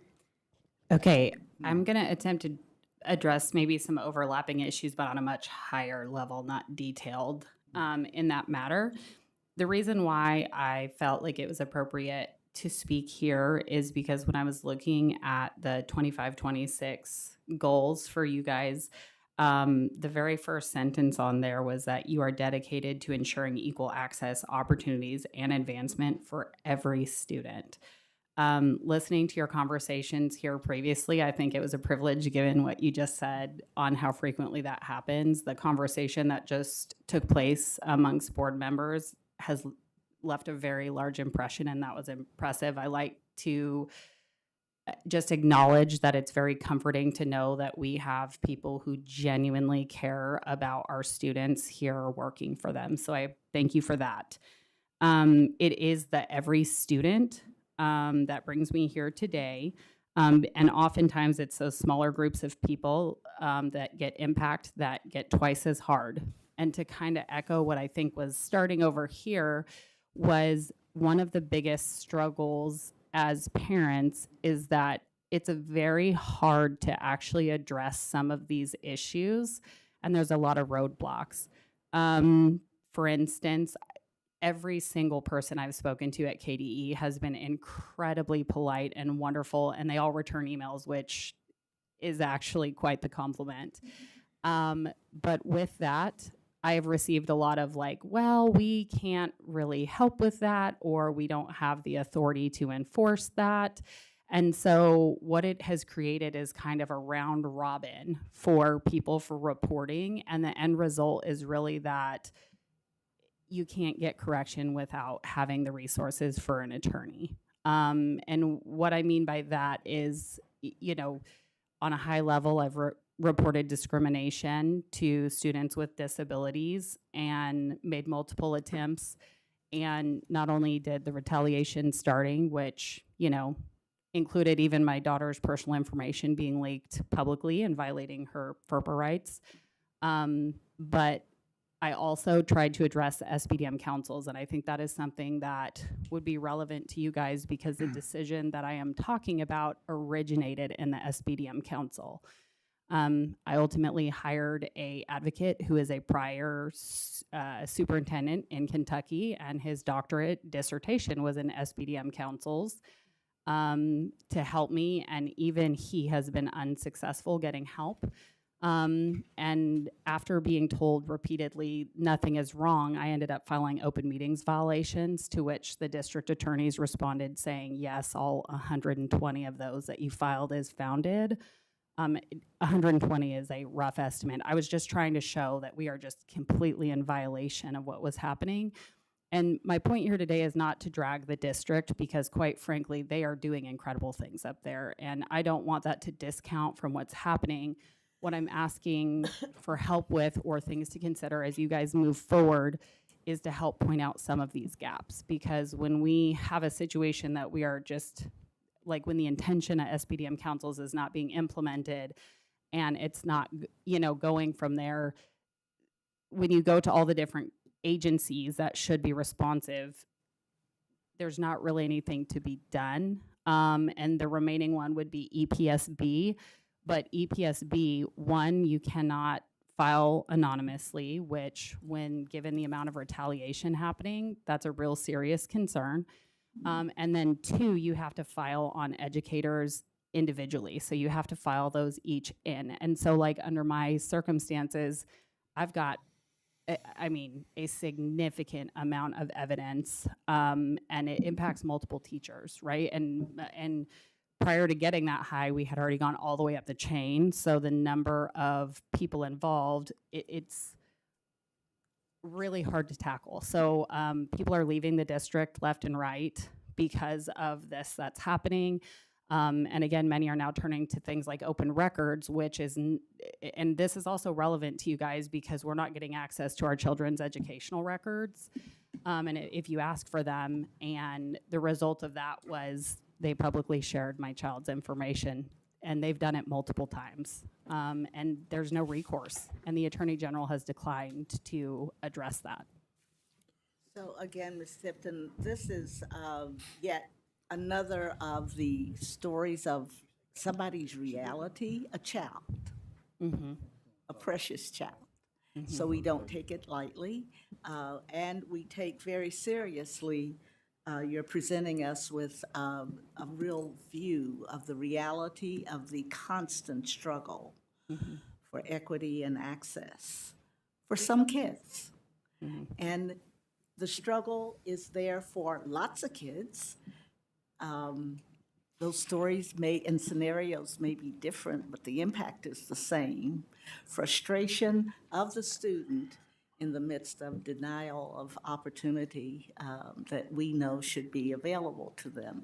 So again, I'm going to ask the commissioner to identify the appropriate folks to engage with you in further understanding of a way to help in the midst of what is a reality for all of us.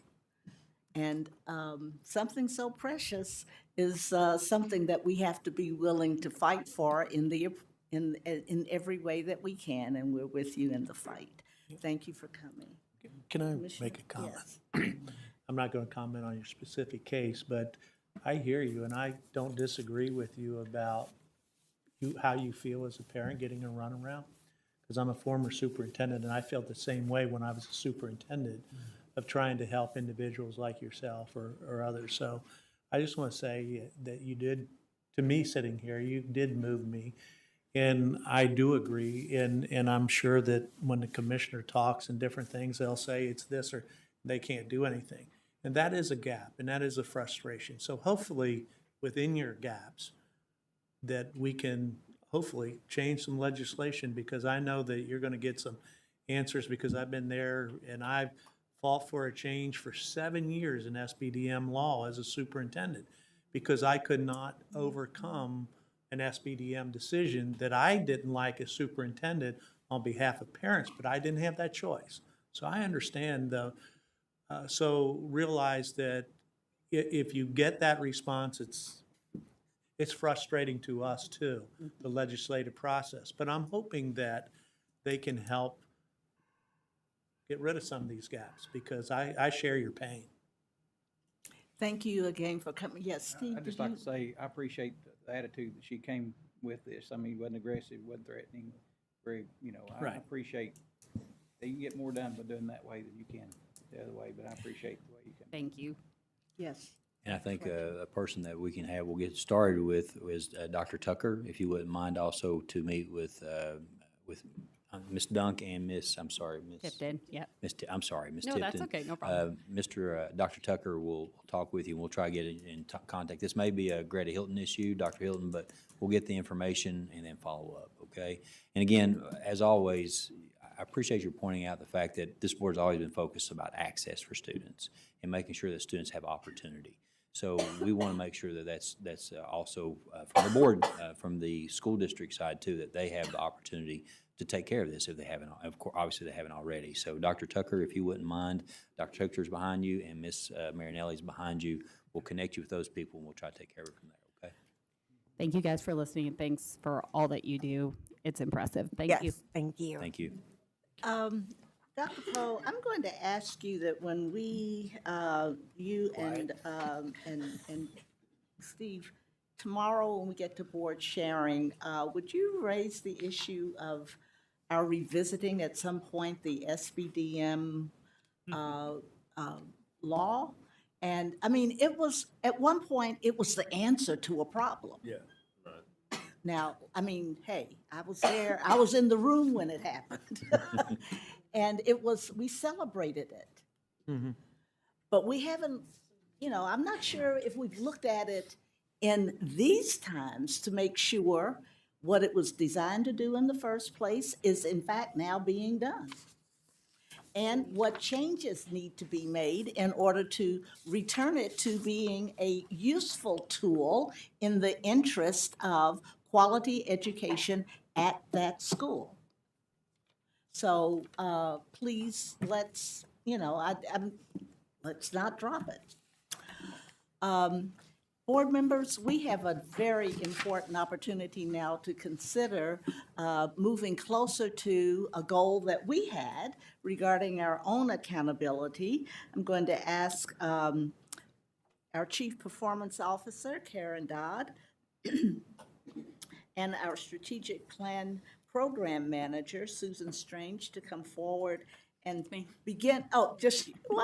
Karen, thank you. I want to begin by thanking you on just not giving up on us and bringing back some opportunity for us to consider greater measurability, thereby accountability, or at least awareness of how we're doing, and other tools that help us help us be confident we're working on what we've pledged to do. So thank you so much.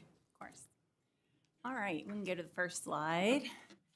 So what you see here is, I wanted to provide for you all this alignment. So as we were looking at your goals and how to make them measurable, we were also looking at your legislative priorities, the commissioner's goals, and the department's goals. And so we wanted to make sure that what we gave you would line everything up in a way that makes sense. So what you see here, the first two goals at the very top, yours that are in green and blue, we've got a couple of word changes from what you originally had. And I'm going to walk through each of these, but I wanted to make you aware that by making some of these changes that I'm going to recommend, it lines things up beautifully. And I hope that you'll see that. Let's go to the next page. So the first change is in your goal number 1, you had foster vibrant student learning experiences. You had innovation as part of your second goal, and we're recommending that you move that educational innovation to this goal, making it foster educational innovation through vibrant learning experiences. By doing this, your first sub-bullet under here still fits, and then we've moved a couple of the other sub-bullets from goal 2 up to this goal. So let me start in blue. We have the measurable or the SMART goal around this, which would be KBE will advocate to support Kentucky teachers in elevating vibrant learning experiences through the adoption of a new assessment and accountability model by spring 2026 as measured by the passage of legislation. So that's your big goal.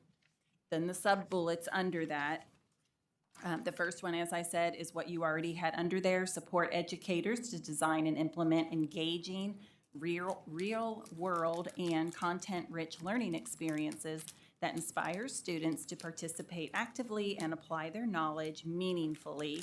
And then anything that you see and highlighted is what we've added as the measures. So this would be as evidenced by the adoption of vibrant learning as a required element of the new assessment and accountability system. As I said, the next 3 were brought up from the sub-bullets that you had under goal 2. But because we moved innovation to goal number 1, we feel like these fit here. So supporting the development and implementation of an accountability system that values innovative teaching practices and a vibrant learning environment aligned with community values, as evidenced by the adoption of local accountability as a required element of the new assessment and accountability system. So we're hitting on vibrant learning. Now we're hitting on the local accountability. Then promote continuous improvement through community-based accountability measures, ensuring that all students have equitable access to high-quality education, as evidenced by the adoption of the new assessment and accountability system, so the overall system. And then finally, explore opportunities for high school transformation across the Commonwealth aligned with workforce development. And this one is evidenced by the high school transformation quarterly meetings and incorporation of high school transformation in the next phase of the Kentucky United We Learn mission. All right. Moving on. Do you want any questions or just Yeah, how do you want to information? handle? Yeah. Do you want to do them by goal or at the end? Let's do it at the end so that you can see how it all unfolds, because some of your questions may be answered. So the second one, this is where we have taken innovation out of here. And because we moved 3 of your sub-bullets up, that leaves this goal really focusing on continuous improvement for professional improvement. The SMART goal would be for KBE will advance educational excellence through continuous professional improvement to build a highly skilled, well-supported educator workforce as measured by Kentucky Summative Assessment results in 3rd grade reading and mathematics. Now, after I submitted this, I would actually like to make one change to this, and that would be instead of focusing on 3rd grade, change this to the elementary band. That is something that Mickey Marinelli and I had just recently talked about changing within KDE's plan, because even though we're focused on 3rd grade, the results of that will really come into play in the 4th and 5th grade, and that's where we'll really start to see those results. Right. So I would like to change that if you are good with that. And then your sub-bullet, the one that stays, advance statewide efforts to support educators in the implementation of high-quality literacy and numeracy instruction aligned to high-quality instructional resources, as evidenced by advocating for funding to sustain and expand numeracy and reading academies. And then finally, your last goal, there was no change in the wording that you originally had, which is cultivate collaborative partnerships. The SMART goal would be for KBE, KBE will cultivate collaborative partnerships to enhance educational outcomes and enrich the educational environment for all students as measured by the passage of policies and regulations prioritized by the board. Your first bullet point stays the same: to establish and sustain strong partnerships with all educational stakeholders, including families, policymakers, and community members, as evidenced by collaboration between the high school transformation work group and the Kentucky United We Learn Council, as well as visits to schools and special education events. And then your sub-bullets under that remained the same. We made no changes there. And then your last bullet point, this was brought down from the first goal because we felt that it really did focus in on the partnerships. So that is to strengthen the educator workforce through enhanced collaboration with the Education Professional Standards Board and Kentucky's Council on Post-Secondary Education. Prioritize the recruitment, retention, and diversification of the educator workforce to enrich the teaching and learning experience and the educational environment for all students. Collaboration with EPSB will include cross-board participation as evidenced by each chair presenting reports to the other board and the proposed KPSB KBE Research Practice Collaborative. The CPE collaboration will be evidenced through the work of the Commonwealth Education Continuum. Okay. Questions, comments? Comments, questions? Okay, I just have a question. I guess it goes back to our first priority goal. You know, just like this morning, I was hearing from the group and not criticizing anything of the group, but just information from the group this morning. In all this work in education through vibrant learning experiences, why are we, I know we've got a NASB grant or whatever, but why are we calling it, you know, development as evidenced by the high school transformation? We need transformation K-12 for high school to work, okay? So even in the group this morning, I heard about middle school. Dealing in Northern Kentucky, we've got a manufacturers group and we've got a trades group, and we're working all about that. But with youth science as the attribute, if we're not, and this was brought up this morning, was a great point. If we're not using the ILP in middle school, high school transformation is not going to work. So why are we just focused on transformation there, not K-12? Part of, you know, the Reform Act was the primary program. It was a great program, but I would say 90% of the schools use a K program, a 1 program, a 2 program, and a 3 program, and they only use the primary as a structured report card. It's great, at least in Boone County that was, because, and I had to fight that they're not using that model. We get to middle school and we're not doing any exploration of trades that we need to, or whatever trades that we want at the end, so the kids can get vibrant learning experiences and understand and not be waiting till the 10th and 11th grade for things, but also trying to take that CTE focus off of it. And this is just vibrant learning all the way through. And it's not about transforming high schools. I know we need to transform the curriculum and we need to do scheduling there, but if we don't have middle school, we're lost. That's just my opinion. So one comment that I would make is that this is about the work that the board is doing. And so that high school transformation is one of your big initiatives right now, right? Which is why the evidence will be clear through that committee or work group. We also heard this morning that they did start to talk about middle school and ILPs. Right. And I would like to point out that one of the things that we're doing with the commissioner's student advisory, they're very interested in the transition from high school to whatever that next thing is for them. They called it a transition to post-secondary, right? we are, along with Mickey's team and CTE, so Beth Hargis, her team, looking at proposing to them that they focus on the ILP. And because that's so important to our CTE program, they want to bring that down to the middle school level. So although it's not in here, because I don't know that it's something that the board is focused on, the department is very much focused on everything that I hear you say. I guess that's my question. Why are we as a board not focused on the fact that if we do not put our emphasis behind the ILP, it's been around a long time and it's not being utilized. And that was the point this morning from that committee. If we don't sit there and say that we're willing to transform middle school, the high school transformation is dead on arrival. Just my opinion. I've been fighting this thing for years. It's the middle, we had to do middle school training in order to ever get the Ignite Institute off the ground. And people would say, well, you're doing all this at the middle school. Well, what are they going to do at the high school? Well, we did not have the go-ahead from Toyota at the time to announce what we were going to do at the high school. We said you had to have faith.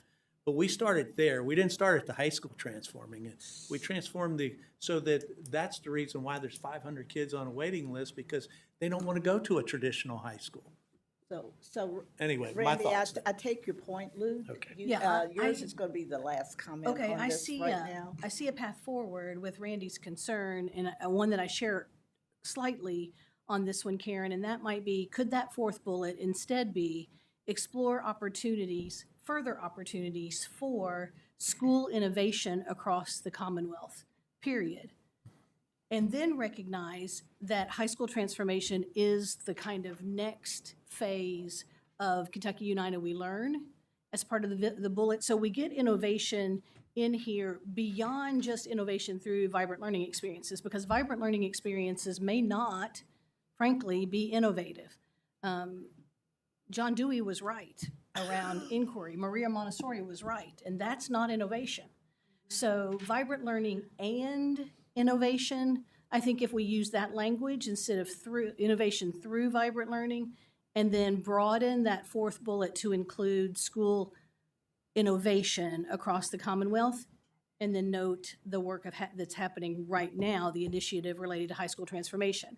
And that doesn't disregard early childhood. It doesn't disregard literacy and numeracy in the elementary grades. It doesn't disregard middle school, for example, but it captures the slice of that goal for where we are in the fall of 25. So I captured taking out transformation in that fourth bullet and changing it to innovation. Was there another change? Take out high school transformation Sorry. and change it to school innovation. School innovation, And got then it. use the high school transformation as the initiative du jour that we are modeling and holding ourselves accountable for evidence of. Okay. The next one could be something like, what would we be doing if what we were doing made sense? I mean, it's almost like innovation is acting on what we know. Innovation is making It's sure real that we time. have really high integrity professional practice. I mean, it's going to look new in some places, and those are the places where it really needs to happen. So, I mean, I don't want us to oversell innovation. We don't want to oversell vibrant learning experiences. We're trying to find the language that brings this objective to every school to benefit every student. So, And gather the evidence and gather of that work. exactly, gather the evidence of that impact. So I think, I mean, guys, we're going to struggle with this as we struggle with continuing to be accountable to these goals. Karen, I really want to thank you for being patient and hearing us. I mean, you hear us and help us come together with tools that keep us kind of true to what we say we want to get done. So I've thank got you. a great team that helps. I also yeah. want to just mention that you had asked how you would track these moving forward, and I did create a spreadsheet for you to do that tracking. I believe I gave that to It's in the Glitz portal. Yes, Okay, it's in the portal. perfect. Yes. Okay. Thank you, Karen. I mean, I'm we've still got,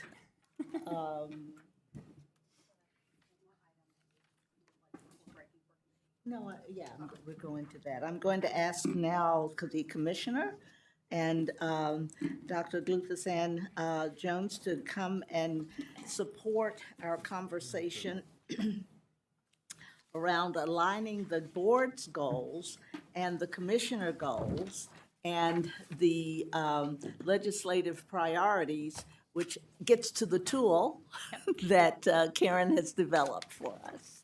Right, so what's being passed around right now is just for you to be able to see all of your goals fully written out on one page. Also, the next page is your legislative priorities all written out. Then the commissioner's goals written out, and finally, the department's goals are written out. Can we go to the next? There we go, thank you.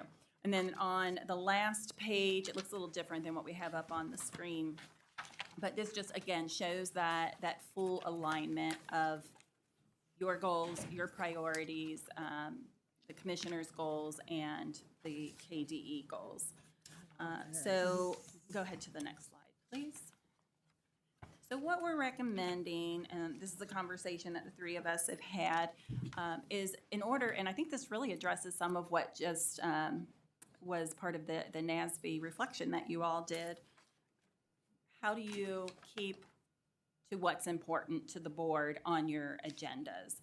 So we're suggesting that we change those little check marks that are at the bottom of your staff notes and put instead what we have, so your three goals, legislation, and commissioners management. And if you look at, again, back at this, what you have in front of you here, it lines up with what we have on here. So your three goals at the top, and then the legislative priorities, and then those last two rows are really around the commissioner's management. So anything that would come to you around his goals or the department's goals would be under commissioner's management. So this is just one way that we could make sure that our team here at KDE is checking a box to make sure that what they're bringing to you is indeed part of the priorities that should be brought to the board. You can go to the next page. Got you right back to your deliverology roots, I didn't know, it? right? Right. And then we're also just recommending that we would have, just change up the PowerPoint slides a little bit. So what you're seeing here are just icons that would be at the end or at the bottom of the pages. And as an example right here, if we were talking about Kentucky United We Learn, this is around your goal of fostering education innovation through vibrant student experiences. And so you would see that at the bottom of the PowerPoint slides. The next example we had was if I were talking to you about customer surveys, that's part of our strategic plan. So commissioners management would be at the bottom of that PowerPoint slide. So these were brought forward in support of this continued focus on emphasis on reflection during meetings for the board to intentionally reflect back. I also have brought forward for shared awareness here a reminder of the change of schedule beginning in January. You'll see noted on the slides here the scheduled dates for the board to enter into virtual regular meetings with the intention of focusing on the board's learning agenda.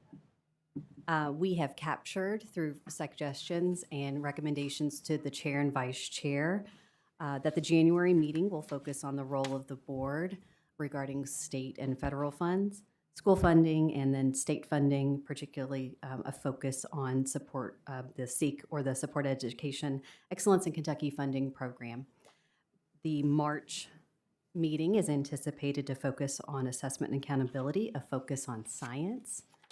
And then the May meeting we have as a focus on the outcomes of the 26th legislative session, and an opportunity for the board to use that space to think and reflect on legislative priorities. Those are the recommendations that have been brought forward so far to date to the chair and vice chair. Would encourage and remind members to share forward recommendations or requests to the chair and vice chair.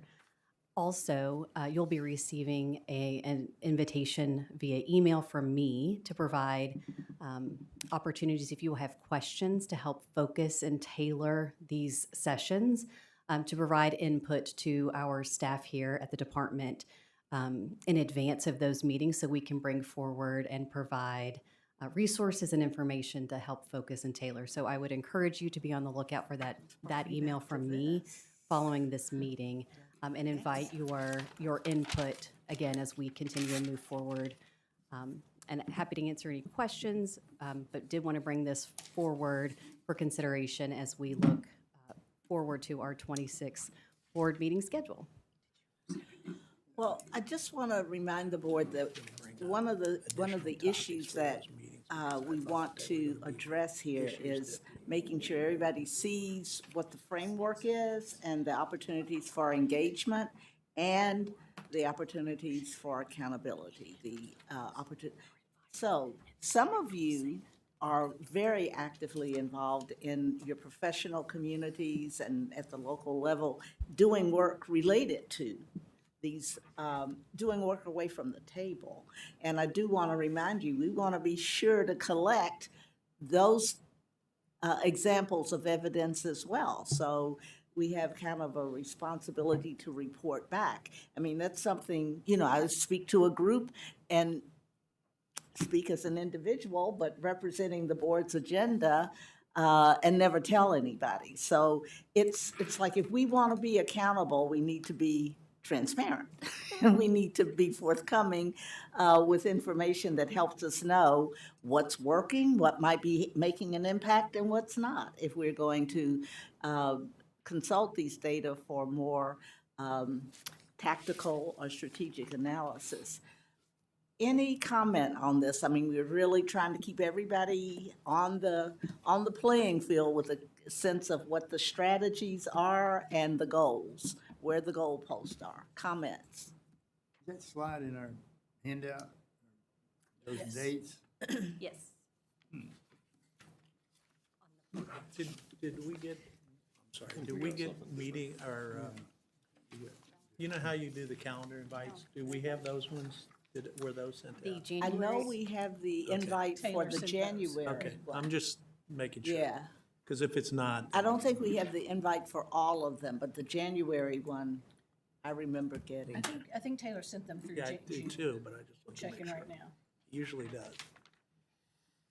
yes, those are shared to your email Yeah, addresses. I think the internet may be down, friends. I have to. Okay, other comments? Or it's Came user back error, on Logan.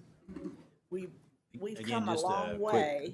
a quick comment, if I may, Yes, Chair Robinson. Dr. Fletcher? Again, just to reiterate, the beauty of, there's so many documents that we float out and we talk to people about. I think this alignment shows that whether it be the commissioners' goals, whether it be department goals, whether it be the priorities, they all align.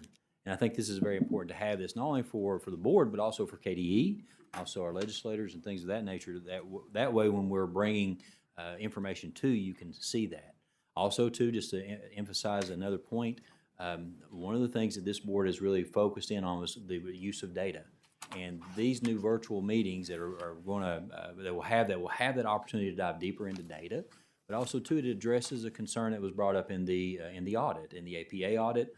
Also brings up addressing an area that was discussed just earlier when we talked about the survey of board members. So again, I want to commend the board for taking steps to take action on what's been identified with the audit and also within the survey. So again, I think it's always important to emphasize that. So I'll just remind the board, as we have captured interest in topics, the January meeting, virtual meeting, will focus on the board's authority related to state and federal funds, school finance, and the SEEK funding formula. In March, we will focus primarily on assessment and accountability, with a special focus on on science as a discipline. And in May, we will be doing a 2026 legislative recap and a 26-28 discussion of legislative priorities. And we are open for other agenda items for the July, September, November meeting, and further consideration of matters we need to study as we use our virtual time together. Precious time. Julie. I just want to say I appreciate doing the legislative priorities in May, because many people think the work is done, or you advocate during the session, and you really have to advocate between July and December why they're working on bills and things. So I appreciate having that in May. It's, that's one of those we never close topics. We got to keep working all the time and making sure we're sensitive to opportunity. Thank you, Karen. Thank you, Commissioner. Thank you, Glucosan. I'm hopelessly behind schedule, but we're gonna persevere and recognize Secretary Ling. Thank you for joining us. We're happy to have you with us virtually. Our next agenda item is our consent agenda. It is a lengthy one, but substantive. A reminder, this item requires a vote, and it consists of the consent agenda and allows for approval of these matters in one action. The KDE staff identified these items as those that are non-controversial and routine in nature. The consent agenda was distributed to members in advance. It's available in the portal. And that was done to allow you to have time for review. At this point, I want to ask if any member wishes to have any consent agenda item removed to the regular agenda as a discussion item. Yes, Dr. Todd. I'd like to just be able to discuss the Perkins document and the authorization we're supposed to put in place for that to be passed for the year. So That is item I. All right. Dr. Todd has asked to remove item I. Well, H is another one too, H and I. H and I, okay. We'll add H and I to the discussion agenda. Any others? I would now ask the board I would ask for a motion that the items in the consent agenda, except for item H and item I, be approved. Is there such a motion? I make the motion to accept the consent agenda Okay, items. Randy, is there a exclusion of the second? two. Thank you, Julie. It's been moved and seconded to approve the items in the consent agenda except for item H and I. All those in favor, please say aye. Aye. Any opposed, please say no. It is done.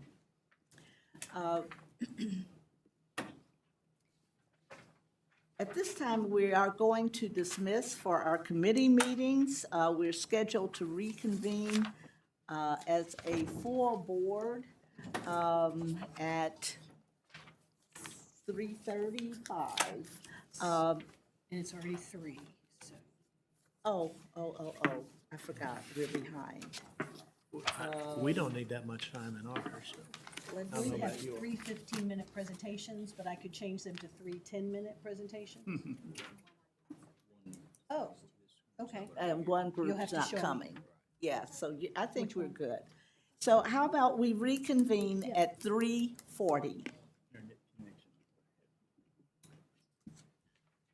So we are now dismissed to our committee meetings. The United We Learn Committee will stay here in the boardroom, and the State Schools Committee will meet in room 516.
Such a power team, so.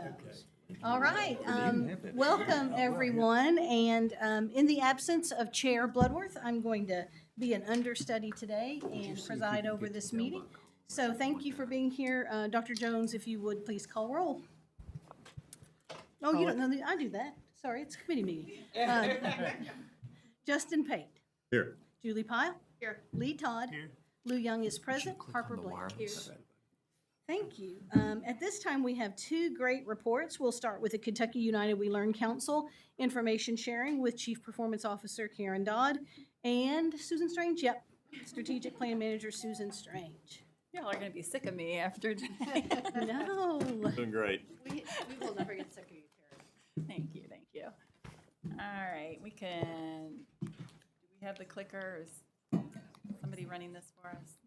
Do you have the presentation pulled up? Yes. Yeah. All right, so this is just going to be a status update on what's been happening and kind of what's going on with the Kentucky United We Learn Council up to this point. So if you'll go to the next slide, thank you. So over the last 3 years, this is kind of our accomplishments. We've had 2 convenings over the past year, that would be 3 convening. Oh, no, that's right. A 2-day convening and a 1-day convening. So back in October and again in June, we had the town halls, 9 town halls hosted with each of the co-ops. We had over 600 participants in those town hall meetings. We have 22 new council members. As far as continuous stakeholder feedback, we have had multiple surveys, focus groups, reports, and memos that have all come in to provide feedback. We've had 4 prototypes, 4 frameworks, and currently the new assessment and accountability framework model is ready for legislators to review and hopefully approve. Membership applications went out earlier this year, and we had 140 applicants who were interested in being part of the council. We accepted, that says 15, we've actually, it's 14 new members. And Susan is, oh, no, let's go to the next slide first, and then we'll go to Susan. So we had, Jim Flynn was our vice chair. He is now the chair of the council, and Brandy Howard has accepted as the vice chair in this last year of the grant, not necessarily the last year of the council. And with that, I'm going to turn it over to Susan, and Susan is going to talk about how we came up with our new members and how that looks as far as distribution on the council now. Hello. So I want to quickly just walk through the application process. So we had a Google form that was put on the web page for people to access the Cool Council application. After we received those applications and we closed the window, we had asked Cool Council members if they wanted to be a part of reviewing those applications. So we sent the 2 open-ended response questions that are on the application. One of them is, why are you interested in being a part of the Cool Council? And the other one was, what unique perspective would you bring to the council? So those 2 questions were answered by the applicants, and then we took it and made it anonymous and shared it with 18 reviewers from the Kentucky United We Learn Council. And they scored all of those questions on a 1 through 4 rubric. And then that helped us understand, like, of those 2 perspectives, which would be the better applicants on a blind basis there. After we received the scores from that, we went through and we looked at our demographic breakdown, and we were overwhelmed with white female educators on our council. And so what we did to try to help prioritize the other groups was that we did added preference points based on those. So if anybody chose that they were anything other than female, they got an extra point. If they chose anything a specific race, they got a point. If they chose things like that, just to help us get some more of representation on the council to be closer to what the state representation is, which is what we're trying to do. So this first one that I'm sharing with you here is a makeup of the council by stakeholder group. And so now we have a lot of educators, which we should. This is education work, so people are very interested in this. But we have brought it down to 50% with students, family, and community making up the other half. So that was very nice to see. Next, clicking on my computer. Next, we have the demographics of council by race. Again, we still have a fair amount of white members. However, we have reduced that number and grown our other races. Okay, and then we're doing demographics of council by gender. So this was, I think we had almost or over 60% female. And so we were able to adjust that number slightly and try to get more of a, what's the word I'm looking for? Balanced. Thank you. More of a balance on the council between the genders. And then the last thing I want to show you is our geographic representation, because that's the last thing we looked at after we got our top 15 finalists, or we looked at where are they geographically represented? Have we hit all of the spots that we need to hit? And so We did add a member to Northern Kentucky because we were kind of missing some space up there. And then, of course, the member over in Western Kentucky area. So the yellow is our new members and the blue were the current members that we had. So the yellow did help us fill some gaps that we had geographic representation for.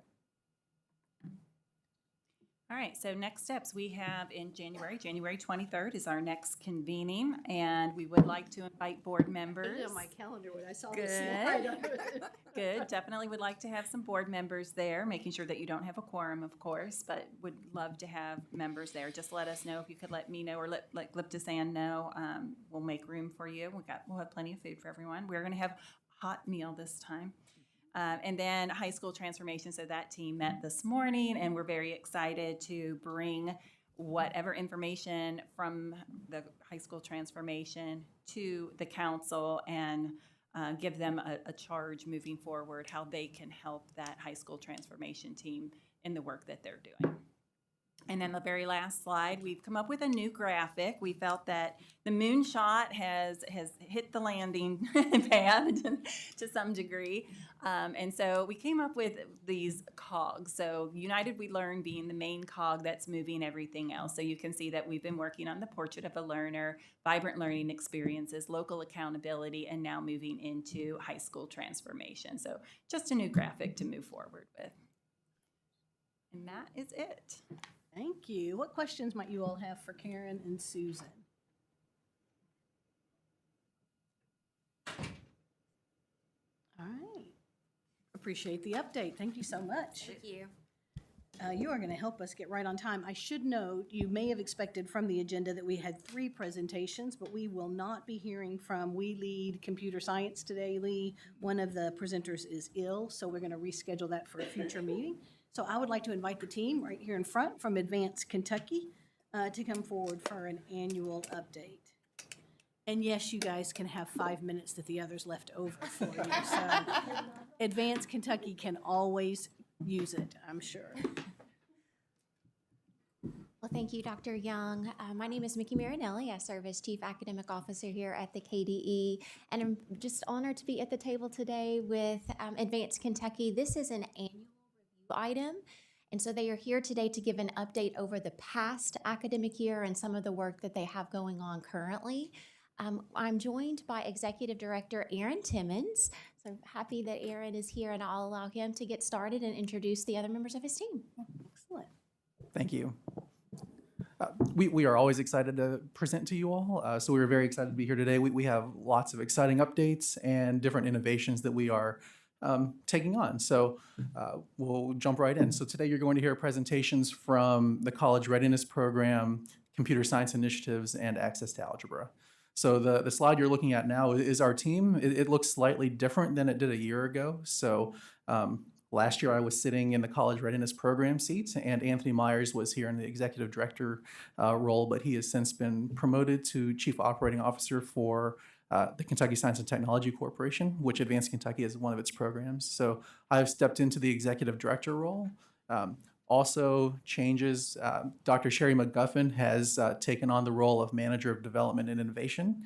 So she is tasked with seeking out new opportunities to really push what our individual programs are doing. Also, our longtime science director, Lou Ekampor, retired over the summer. So we have a new science content manager, Chris Lacey, who comes to us from Morgan County, who is with us now. So we have various staff in the back of the room. We have others watching probably on YouTube right now. So that's an overview of our team and the changing dynamics as we grow. Next slide, please. So I'm going to continue to present on the College Readiness Program. As you know, the College Readiness Program is tasked with helping to expand opportunities to advance coursework for all students throughout the state.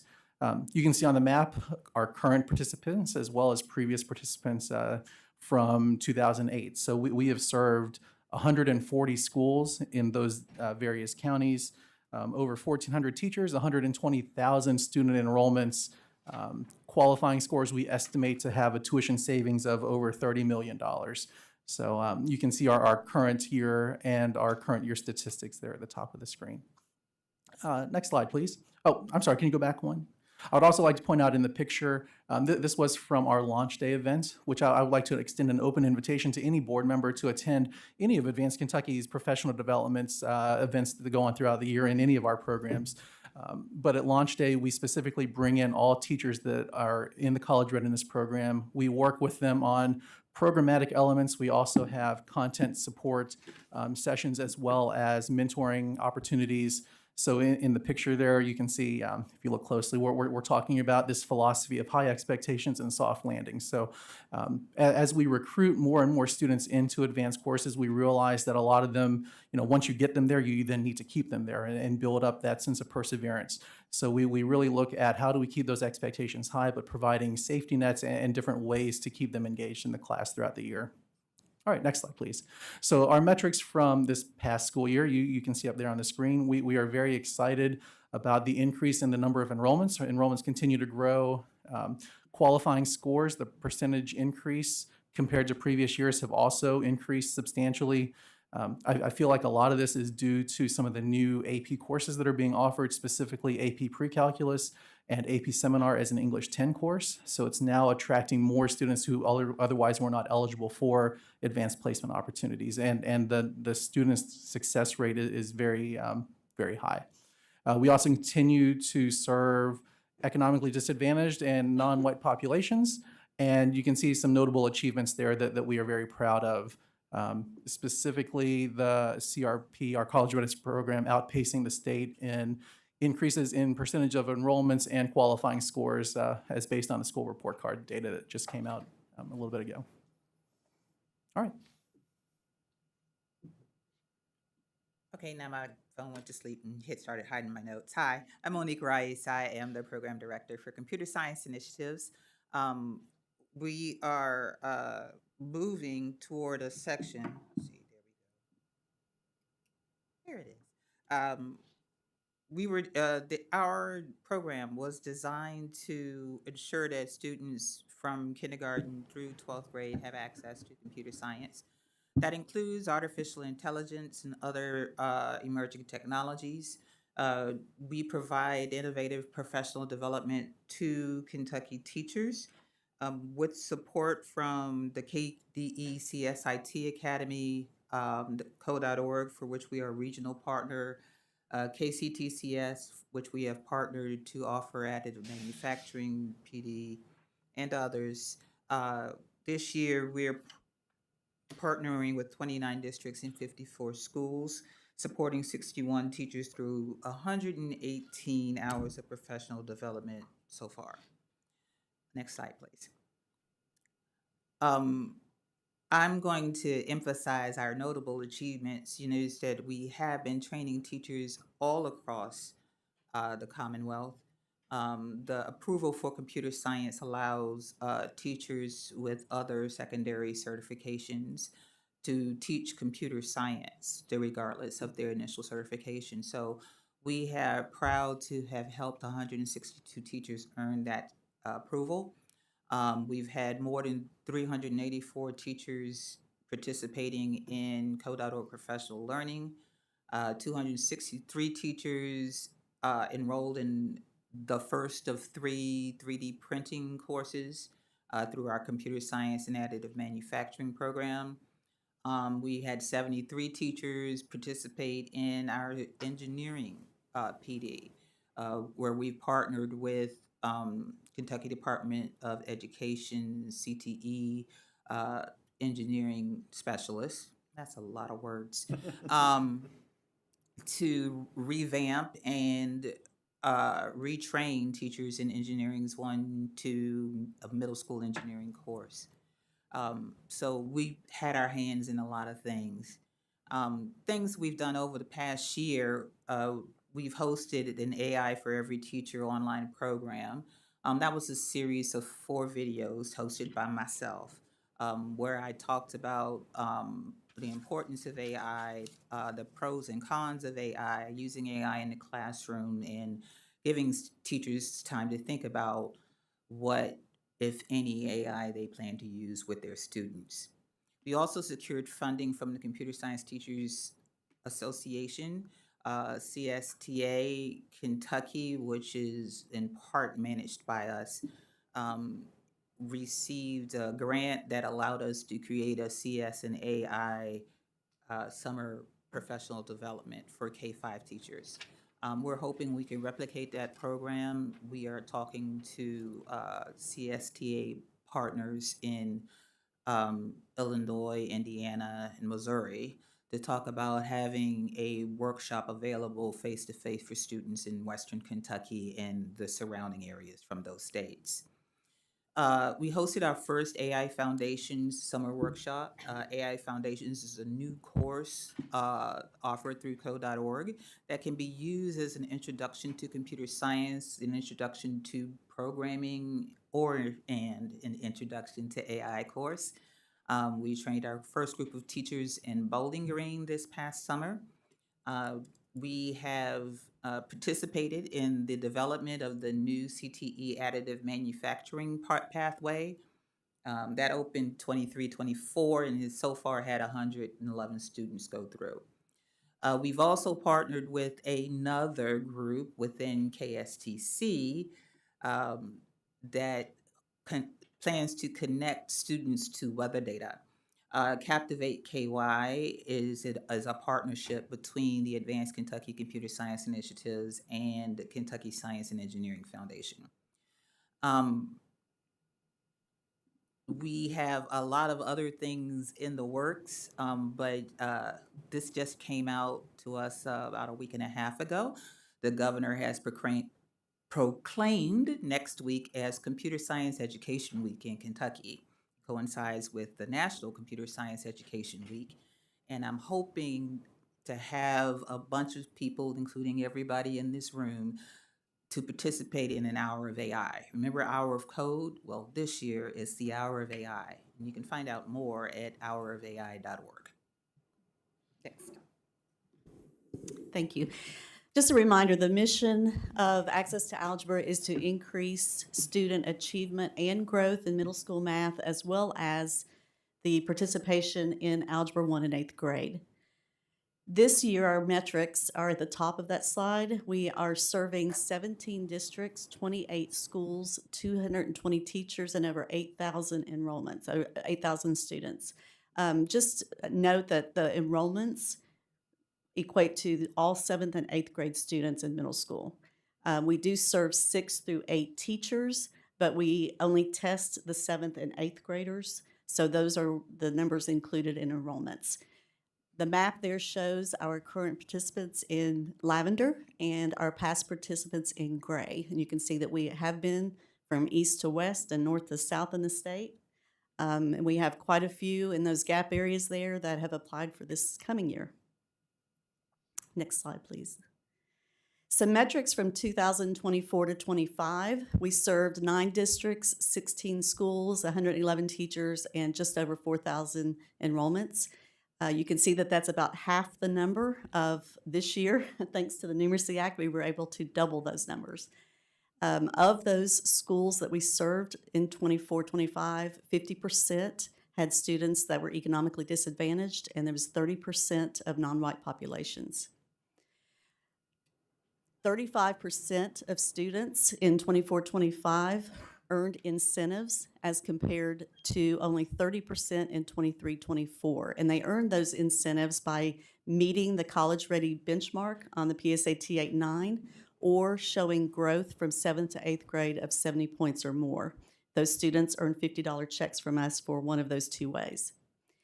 23% of students in 24-25 were enrolled in Algebra 1 or higher compared to only 20% the prior year. So we're proud that that has increased, and we continue to work hard in increasing that number.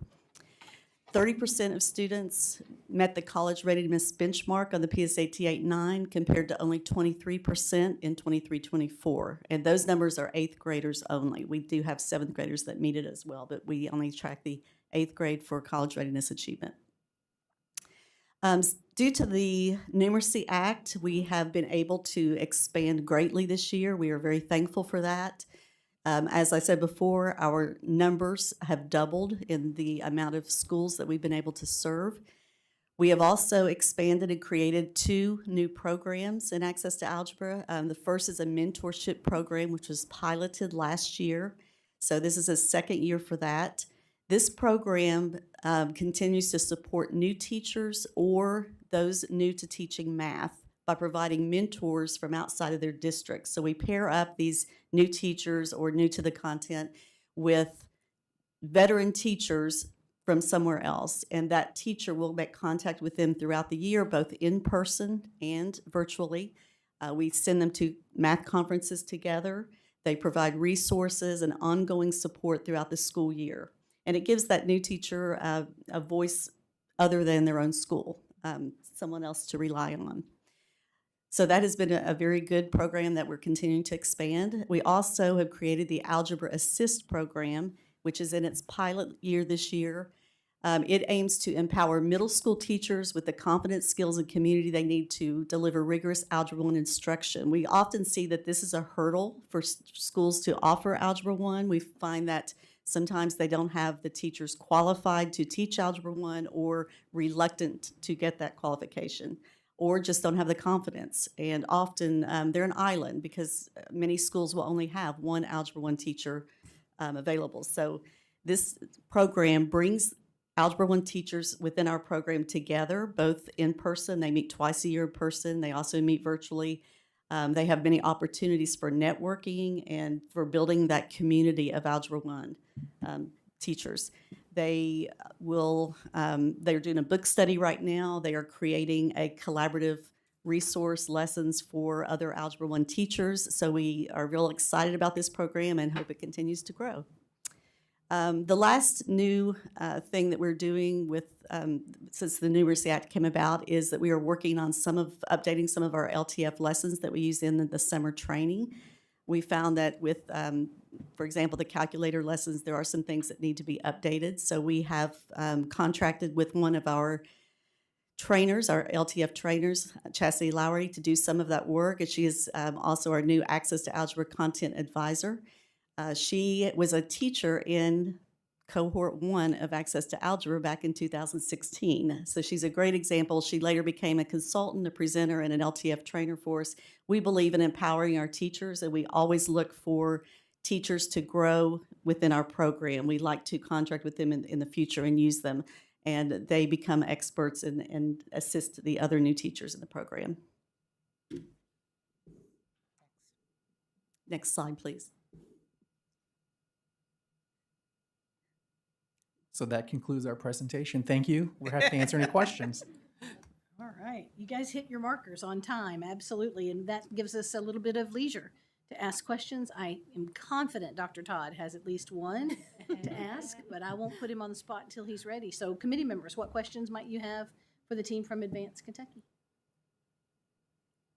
I'll go ahead, I guess. So, Yes, yes, we will yield the floor. Yeah, you mentioned near the end about having previous teachers mentor the others.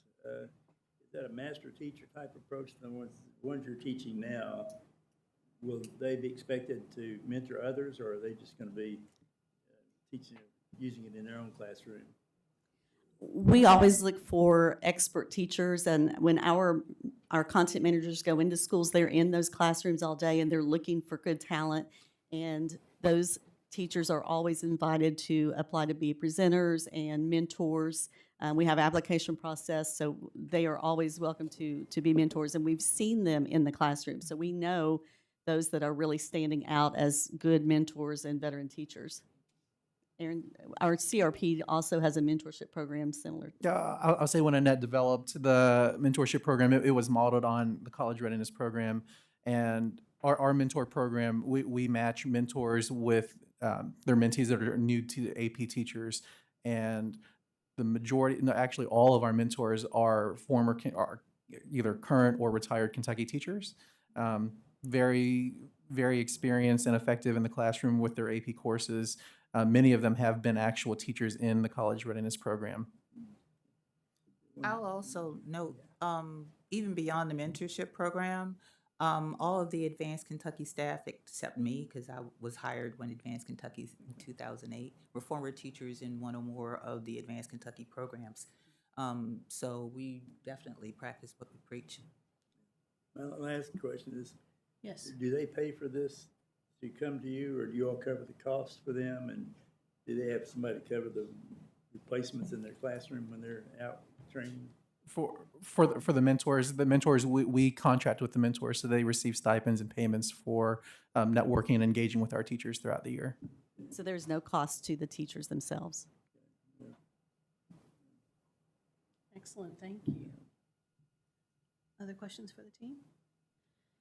I would just add, I really appreciate lots and lots of things about Advanced Kentucky, but the commitment to diversifying the population of students who do have access to algebra and access to computer science, artificial intelligence, et cetera, is really important. I was looking for it in my emails between me and Dr. Robinson for a report that just came out last month.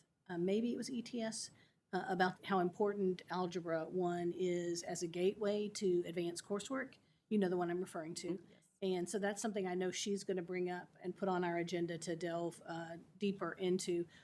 It's also really important that we say along with that it's good algebra instruction. Yes. That is the gateway to advanced coursework. It's Algebra 1, Orchestra, French 1, Spanish 1 at 8th grade are often the kind of gatekeeping processes that keep kids out of a more advanced curriculum, or they catapult kids into a more advanced curriculum. But when Algebra 1 is done well at the 8th grade, we see really good results. Deep conceptual mathematics, rigorous math understanding, the building of math confidence upon the part of students and teachers who are in that work, really important to the future of kiddos when they hit high school mathematics and certainly as they move on to post-secondary. So always appreciated the rigorous underpinning of the work that you do, but your commitment to access and opportunity for kiddos. Thank you. And we are happy to join in any conversations you all would like to have following up on Algebra 1 in middle school. Thank you. And I also noted this time, just as I'm going to be responsible for giving a brief summary of our conversation, that you guys are really winning at the partnership game. So that Advanced Kentucky is more than the Advanced Kentucky Island that perhaps you were when you started, but really finding ways to leverage partners, including here at the department and other places, to move forward computer science, artificial intelligence, emergent technologies, and certainly Algebra 1 and other math supports and advanced placement, of course. I also really appreciate your conversations around artificial intelligence across the curriculum. Dr. Park is back there. This is not a computer science curriculum. It is artificial intelligence as it is applied in each discipline and across disciplines for every single learner. We cannot exit students from middle schools and high schools in Kentucky who don't have strong skills in the discernment around artificial intelligence and certainly the application of it to everyday life. So kudos all around. Oh, Dr. Fletcher. I'm not just expanding time. We're great on that. Dr. Fletcher. With the addition of AP cybersecurity and also the AP finance, I think it's AP personal finance, how does that impact what you do moving forward? What were you looking at to add in your college readiness program to help students towards those type of classes? Yeah, no, our current funding supports math, science, English AP courses. So with the advent of cybersecurity business principles, we are looking at ways to expand into that CTE quasi field and bringing in more AP support. So we are certainly looking into those further. AP recently announced the addition of AP cybersecurity and AP it's business practices and personal finance. Yeah, business and personal. Yeah, it's together. Yes. Business principles. Yeah. All right. I just had to make a comment how proud I am of this effort. Really? It started with a grant from ExxonMobil and to do one thing. Yeah. And it has grown because of the work that you've done. You sell yourself, and that brings in more funding. And there's a need out there that's tremendous. I heard someone talking the other day about a teacher who was afraid they were going to get replaced by AI. And they said, no, you're probably going to get replaced by AI, but you'll be replaced by somebody who knows AI. So you got to start teaching it early because it's here. And but I appreciate Joel and the young man back in the back that has grown up in the Science and Technology Council. So thank you all. Thank you. I have one more thing I forgot to say. This is a little celebration because this is the first year I think this has happened. We have all 28 schools that we're servicing this year are offering Algebra 1. And they all did not have that last year. Oh, okay. All right. Nice. That's awesome. Yeah, That's Dr. great. Todd and I go back with Advanced Kentucky to the Dark Ages when it was Chris Kimmel and Joanne Lang and a road show across Kentucky. Yeah, so. I was there. All right. There you go. Thank you. And you guys bought us 5 minutes for a quick break. So at this point, Appreciate it. I'll entertain a motion to adjourn this meeting of the Kentucky United We Learn Committee. So moved. Second. Dr. Pate, followed by Dr. Todd. All those in favor respond by saying aye. Aye. And go take a break.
Yep. Could we come back to order, please? We still have quite a substantive agenda to address this afternoon. We would begin with the committee reports. Dr. Young, you're going to report on the United We Learn Committee. Yes, we had two presentations in the Kentucky United We Learn Committee. The first from the Kentucky United We Learn Council for information sharing from Karen Dodd and Susan Strange. It was a really good update on where we are in late 2025 in year 3. So we got an overview of Kentucky United We Learn in year 3. And many thanks to Susan for laying out the timeline and some details there, including 600+ participants in 9 town halls. Channeling my inner Taylor Swift, this is the Fletcher era of Kentucky United We Learn. And as a result, it's so embarrassing to be me. As a result, we are really excited about moving forward for Framework 4.0 in the upcoming session of the General Assembly.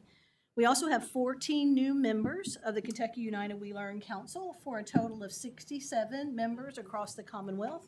Susan described their efforts, much appreciated efforts, to diversify the demographic representation of membership on the Kentucky United We Learn Council. So it was great to get an update. The next meeting is January 23rd, when we'll bring the council back together here at the department for a full day, introduce new members, new leadership, include Dr. Jim Flynn, who's now chairing, moved up from the vice chair of the Kentucky United We Learn Council to chair, and his vice chair is now Dr. Brandy Howard from Bullitt County Schools. So we're excited for that new leadership and this kind of reset, refresh version, or Fletcher era Kentucky United We Learn Council, and the work ahead as we pivot toward a focus on high school transformation.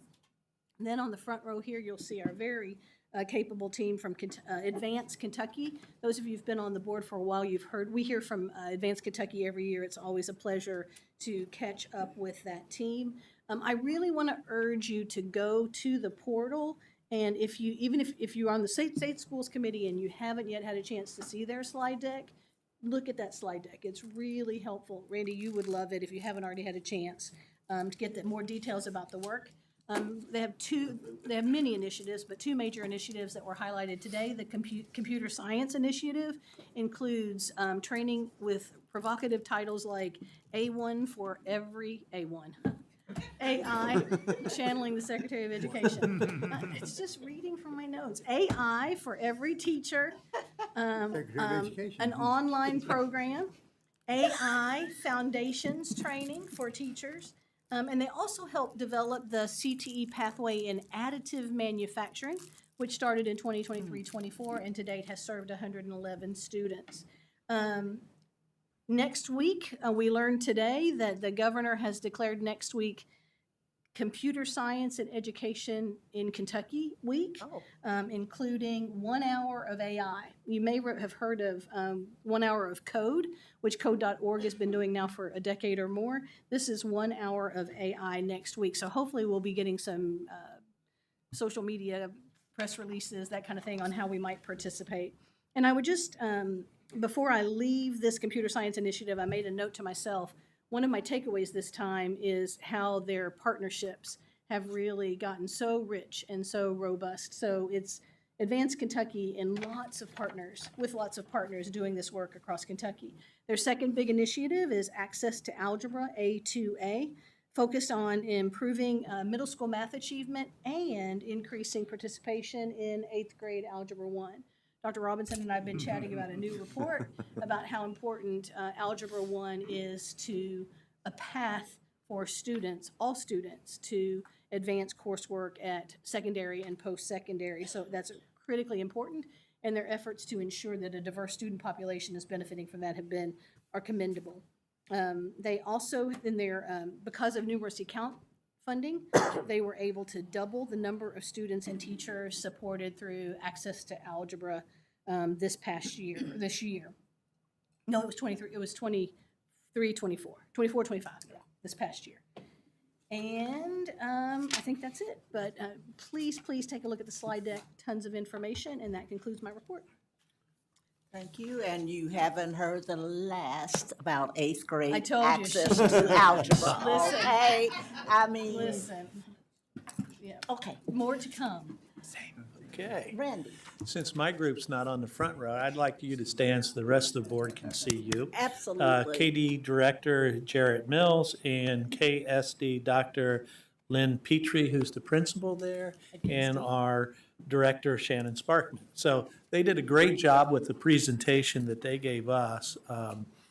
And we just wanted to, we went over from the project goals with KDE to improve literacy for deaf students and provide transferable skills and facilitate network and collaboration are some of the major goals.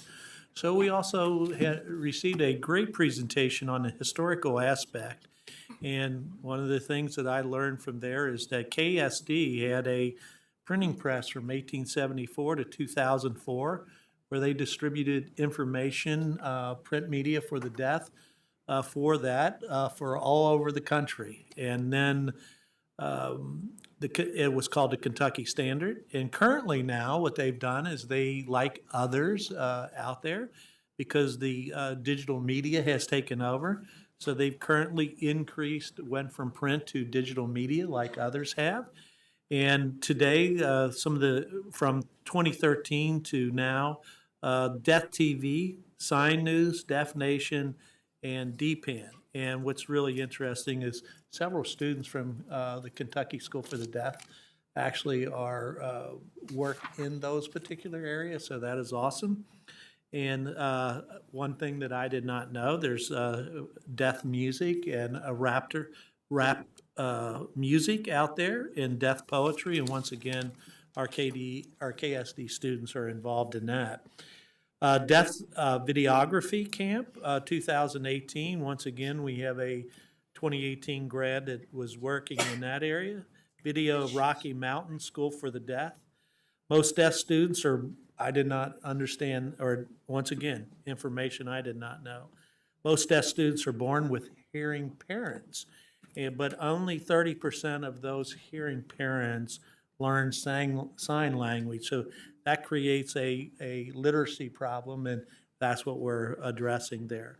So the progression of KSD resources from 2017 to 2019, and there's 20 minutes of video as we ask all our students, or school districts did, for parents to read with their children 20 minutes a night.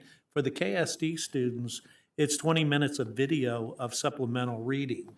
And that is what fills the gap for the 1.8 million students out there that are reading at 20 minutes. So our KSD asked for 20 minutes of that videography for our students.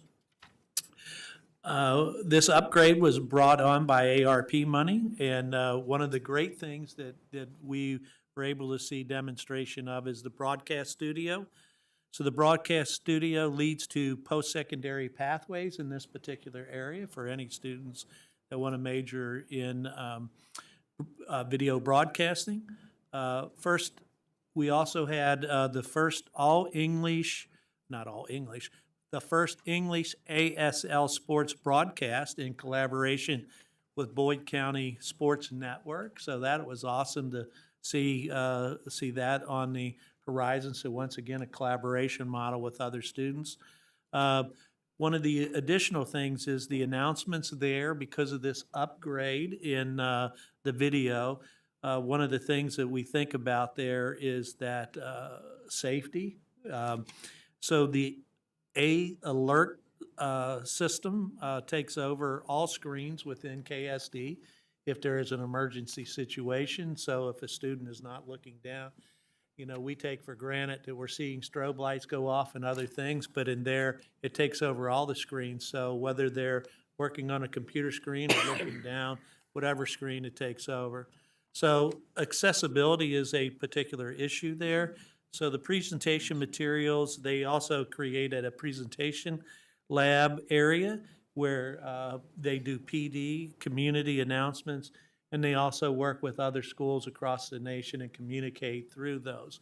They gave several examples of collaborations with several different schools and so forth, and then additional goals that they're going to be working on. So was very pleased with the report and the upgrade of services at KSD, because once again, we are a board that works with them, and the commissioner is the district superintendent of KSD. So very proud of the work that you're doing there, and all our staff members. A tribute to them that, you know, things that we take for granted in the hard work that they're doing, and the principal who's doing there, and the director of technology. Just fascinating to see that work. So, and thanks for Greta and her department for providing us with that update. So it was great. It was great to see. Thank you, Dr. Poe.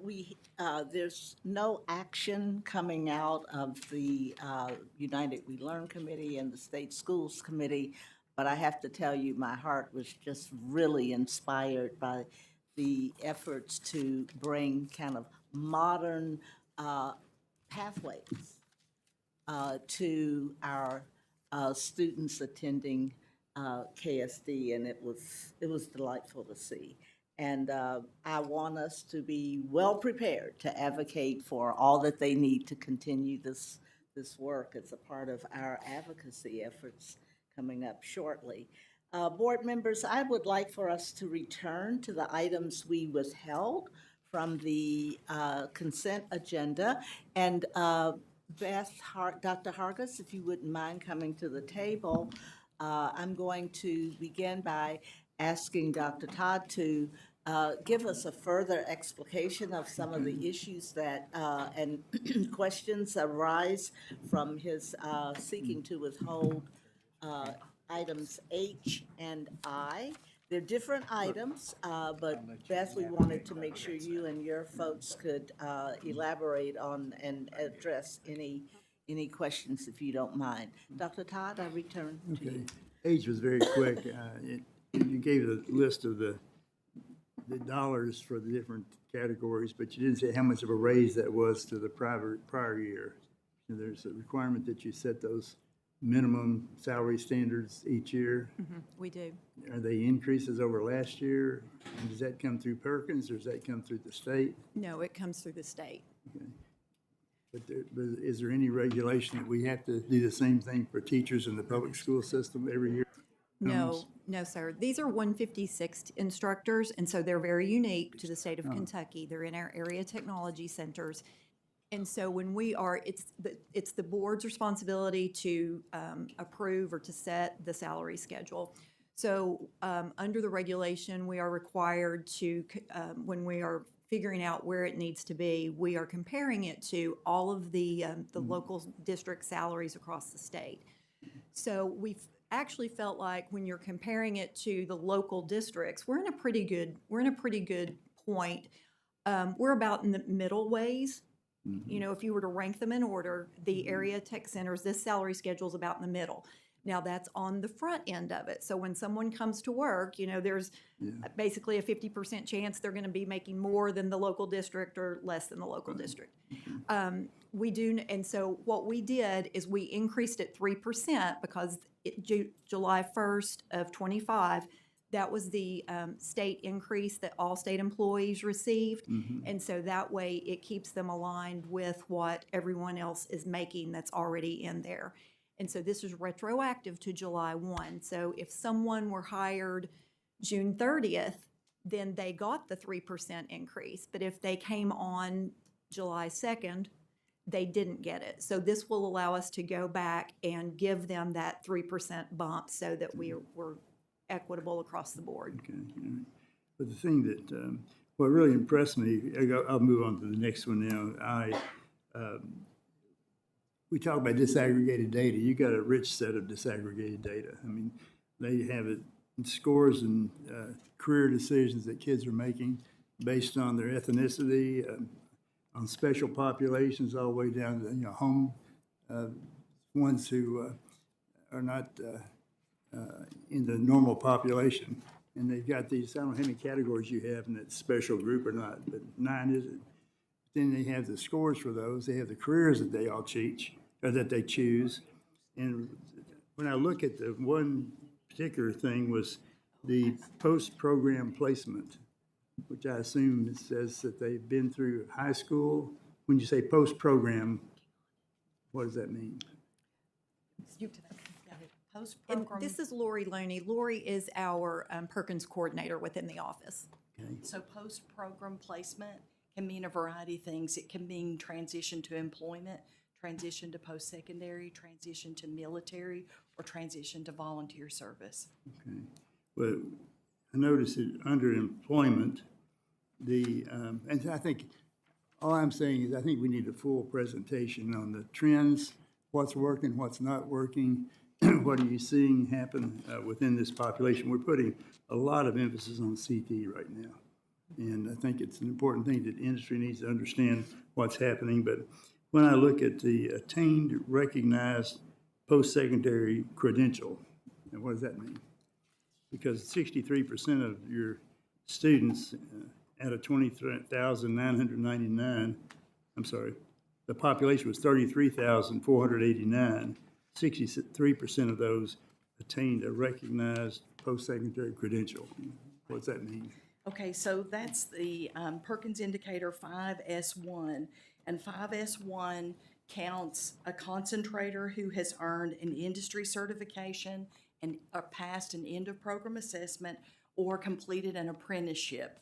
And so the goal for Kentucky for the cycle you're looking at for the consolidated annual report was 59.35%, but we exceeded that goal by earning 63%, roughly a 4%, exceeding the goal by 4%. I think that's, if you continue to look at the breakdown of that data, 51% of those pursued baccalaureate degrees, 30% went after associate degrees, and there's only 3% that went after certificates. I'm not sure what that means. It says 706 students out of 31,000 went after certificates. Do you know exactly which page of the report? My internet connection died somewhere along the line. Yeah, but we're all having internet access issues, It was in sorry. one of it was under the attained recognized post-secondary credential after the scores for the science and the math and it's a table after that. 5S1 is on page 22, but that doesn't have the specific data points that Lee's talking about. And I think, now, Lori, please correct me if I'm wrong, but I think what it's talking about is because it's, it's asking how many of them received an associate's degree, how many of them received a bachelor's degree or a certificate. And so quite often students will go on to post-secondary and they may be in not a degreed program, but a certificate program. And so I think that's what it's referencing. Okay. I think under this one, 28% were employed, which was out of that group, which is And I will say that the placement data is very difficult to get. We get that from KY Stats. Yeah. They're the ones that actually report to us. And so, it's hard. You lose track of some of those students. And so the districts are the ones that are collecting that and then report it. And, sometimes it's simply hearsay. I heard that, this student joined the military. And so. Is that the same data that guidance counselors collect in October of each year on the prior year's graduates? Okay. Yes. Okay. So I think bottom line is I looked at it, I had a lot of questions because it's just a kind of a piece of paper with a lot of numbers on it. But I think I'm glad you can get that kind of data because I know when I used to teach students at university, you never knew what they went to work and where they left until they had kids and came back and brought them back to school, which is kind of fun. But anyway, I appreciate the work you do, but it's such an important part of our whole workforce situation. And when I saw the 706 certificates, it bothered me because I think we get credentials and certificates mixed up. Yes. Because some people think you go to high school, you take dual credit, you get out of high school, you got a credential, you'll get a job. And I'm not sure if that's working that well or not. But that's really what I'd like to know of the workforce cabinet. Is that part of the system really working? Are we making, if not, what do we need to do to make it work as advertised? And I think you're exactly right. One of the things that we are currently doing, and I gave you the paper. We have a data analysis report that is on our website. I'm sorry I wasn't able to pull all of it up, but it's our CTE annual report. And so going forward, what we want to do is to provide to the public so that it's forward-facing our trends, because that's going to show That would whether be we're really successful or not. helpful. Yes. and Yeah, it's so hard to see it isolated year by year, even in the Yes. state schools committee. So, yeah, I think that's what we're looking That'd be for. super. So I provided just a snapshot on Yeah, paper, that's helpful but too. again, that's where we're moving. And then we do have a lot of other initiatives going on right now, because I think you're right. We do, it's not just to say that you're CTE and everyone knows that we're doing a good job. We need to be able to show that. And I think you're right that the placement data plays a significant role in that. And so that is something that we are looking at and trying to make sure that we are getting the data, to the best that we're able to, just because of the complexity. But going forward, we will have that. And also in February, we will be presenting all of this to you as we normally do for the CTE month. And we will have a lot of data for you to review. Good, yeah. Did you have something you want to say? I was just going to add, speaking of, trends, the information that you're seeing in the consolidated annual report reflects our new performance model. So we're under a new 4-year cycle for performance, and that was set up based on an average of our actual performance from the 2 previous years. All that to say the COVID era goals are concluded, and now these are far more challenging goals for us to accomplish. And we were within the federal standard for reaching 90% of every single goal we had. Yeah, okay, all right. Thank So, you. board members, we do need to take action on items I and H and approve them now that we have discussed them. I would like to first entertain a motion, ask the board for a motion to approve items I and H So from moved. the consent agenda. I'll move that. Dr. Todd moves approval. Second. Thank you. So all those in favor of approving items I, the salary schedule, H. and H, H is the salary the Perkins report, please say aye. Aye. Any opposed? Thank you. Now, the next thing I want to say as we look forward to February is to note the growing interest of finding the right measures for impact in CTE and finding the right methods for collecting such evidence in a reliable way. There's growing interest there. I'm seeing it just in my casual awareness of the literature. There is growing analysis regarding this and the impact of certificates in areas where students actually can find work and all of the, so we need to be ready to be well-informed advocates on behalf of our students in programs that really improve their lives. So, we see it, you see it, and I want us all to be ready for the question when it comes. Thank you very much. Thank you. Now I'd like to, please.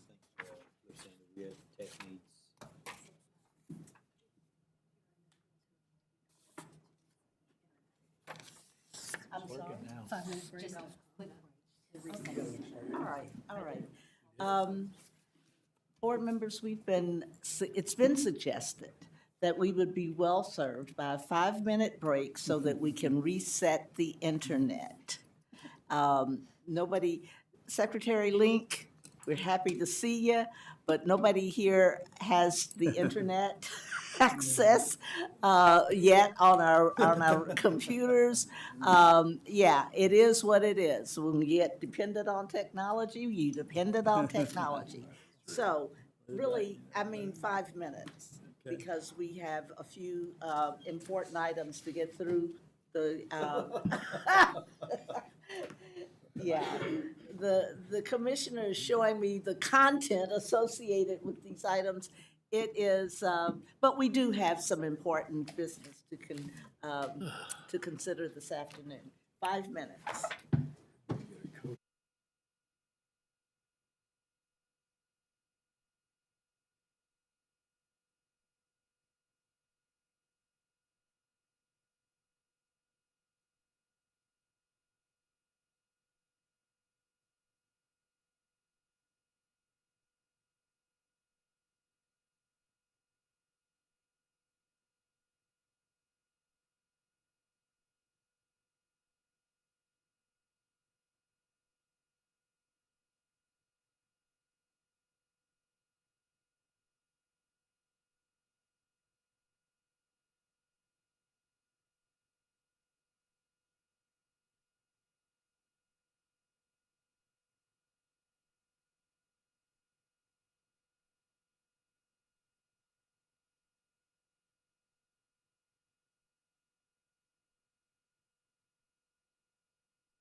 board meetings on a break. Oh, yeah, we saw that, we heard that. We sent one of our men up there.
I'd like to call us back to order.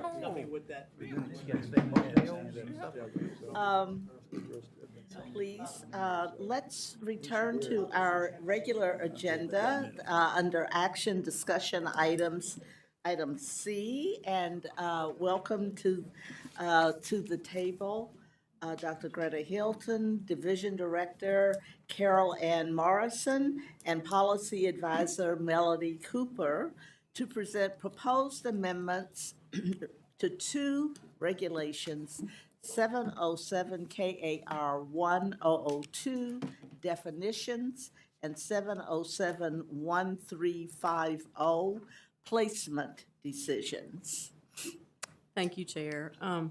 So as you mentioned, we have two regulations in front of you for consideration for amendments. The first one specifically pertains to definitions for special education, and we're going to specifically talk about the caseload and class size for students with disabilities. And that's going to tie directly into the second regulation, the 707 KAR 1350, which establishes the requirements for making placement decisions for students with disabilities. And I'm going to turn it over to Director Carol Ann Morrison to go through the specific changes with you. Thank you. I'm going to walk through each of these changes and just kind of, it will be on the screen if you want to follow along as well. The first one is on page 3, line 16. We're removing 4 special classes to clarify caseload and when we're defining caseload, and then adding overseeing the management of. So we've just updated that definition there for caseload. On page 4, line 12, we're removing the definition of class size for resource classes because we are adding a new definition for special class to make the definitions and regulations easier to interpret and implement. Then on down a little bit on page 4, line 15, this is just a cleanup to language to change specifically designed to specially designed instruction. Page 5, lines 3 and 5, we're adding the words or her so that it will now read his or her. Before it just said his. And then on page 11, line 16, we're adding the definition of paraprofessional, and we're just referring to the administrative regulation where that is already defined. Page 12, line 20, we're clarifying parentally placed private school children to align with the federal language. Page 15, line 3, we're adding a definition for special class to make the regulations easier to interpret and implement. And special classes will have maximum class sizes that I'll talk about in a minute with the next regulation update. And then page 15, line 9, it's just a little bit of cleanup to remove the hyphen from specially designed instruction to align with federal language and current usage. And then updating the citation for the Kentucky academic standards. So that's all of the changes with the first one. Do you want me to pause there, Chair, or would you like me to go on to the next one? Let's pause. Are there any questions regarding the definitions? Let's go to placement decisions. Okay, sure. So for placement decisions, page 1, line 14, we're adding a reference to the Kentucky Revised Statute 157.360, which requires the Commissioner of Education to enforce special education maximum class sizes that are set by administrative regulations adopted by the Kentucky Board of Education. On page 3, line 13, we're providing clarity for implementation in a few ways there by removing the previous limits set as maximum class sizes for resource classes. If you'll note the definitions, we removed this definition, and we're adding maximum class sizes for special classes, which is now defined in our definitions. And then adding language on how to determine the maximum class size when students from more than one disability category are in a special class. And then to relieve districts of the burden of submitting waiver requests, we have amended the regulation to reflect the numbers that we've previously approved through this process. And this will not impede a district from seeking a waiver under 707 KAR 5170, given that the district can demonstrate the waiver will improve the operation of the school without hindering student academic achievement, or that it will improve student academic achievement at the school while continuing to meet all of the federal requirements. And then on page 4, line 24, we're removing the reference to resource classes. Page 5, lines 1 through 6, these two subsections are just being moved to from section 2 to section 3. And then page 5, lines 7 through 22, we're updating the section title to reflect caseload for special classes and not caseload for resource teachers anymore. And we're using numbers that would have been approved through the previous waiver process. And we established maximum caseloads for teachers of special classes in section 3. And then page 6, for lines 1 through 9, we're adding clarification regarding how to determine maximum caseload when a teacher of special classes are assigned student records from more than one disability category, how to determine maximum caseload when teachers provide services solely through collaboration, and how to determine the maximum caseload when services are provided by the teacher through a combination of collaboration and special classes. And then for section 4, we add section 4 citing 157.360 as authorizing superintendents or local school councils to request a waiver relating to maximum class size for special classes. Thank you so much. I would, just as a reminder for our board members, you have a letter from Chair Kurt Bickerstaff, the chair of the Local Superintendent's Advisory Council. The LSAC did consider these regulations and these amendments and approve them. And so now I would ask if there are any further questions. Then I would ask the board to, for a motion to approve the amendments to 707 KAR 1002 definitions and 707 KAR 1350 placement decisions. May I have such a motion? I make the motion. Dr. Poe, is there a second? I'll second. Thank you, Steve. All those in favor of approving these amendments, please say aye. Aye. Is there any opposition? Thank you so much. The motion carries. Next, we will welcome KDE Associate Commissioner Meredith Baxter, Division Director Todd Davis, and Policy Advisor Cassie Trueblood to present a proposed amendment to 704 KAR 3370 Kentucky Framework for Personnel Evaluation. Thank Good you. afternoon. Good afternoon. We have for you a very minor amendment. In fact, we brought more staff members than words in the amendment.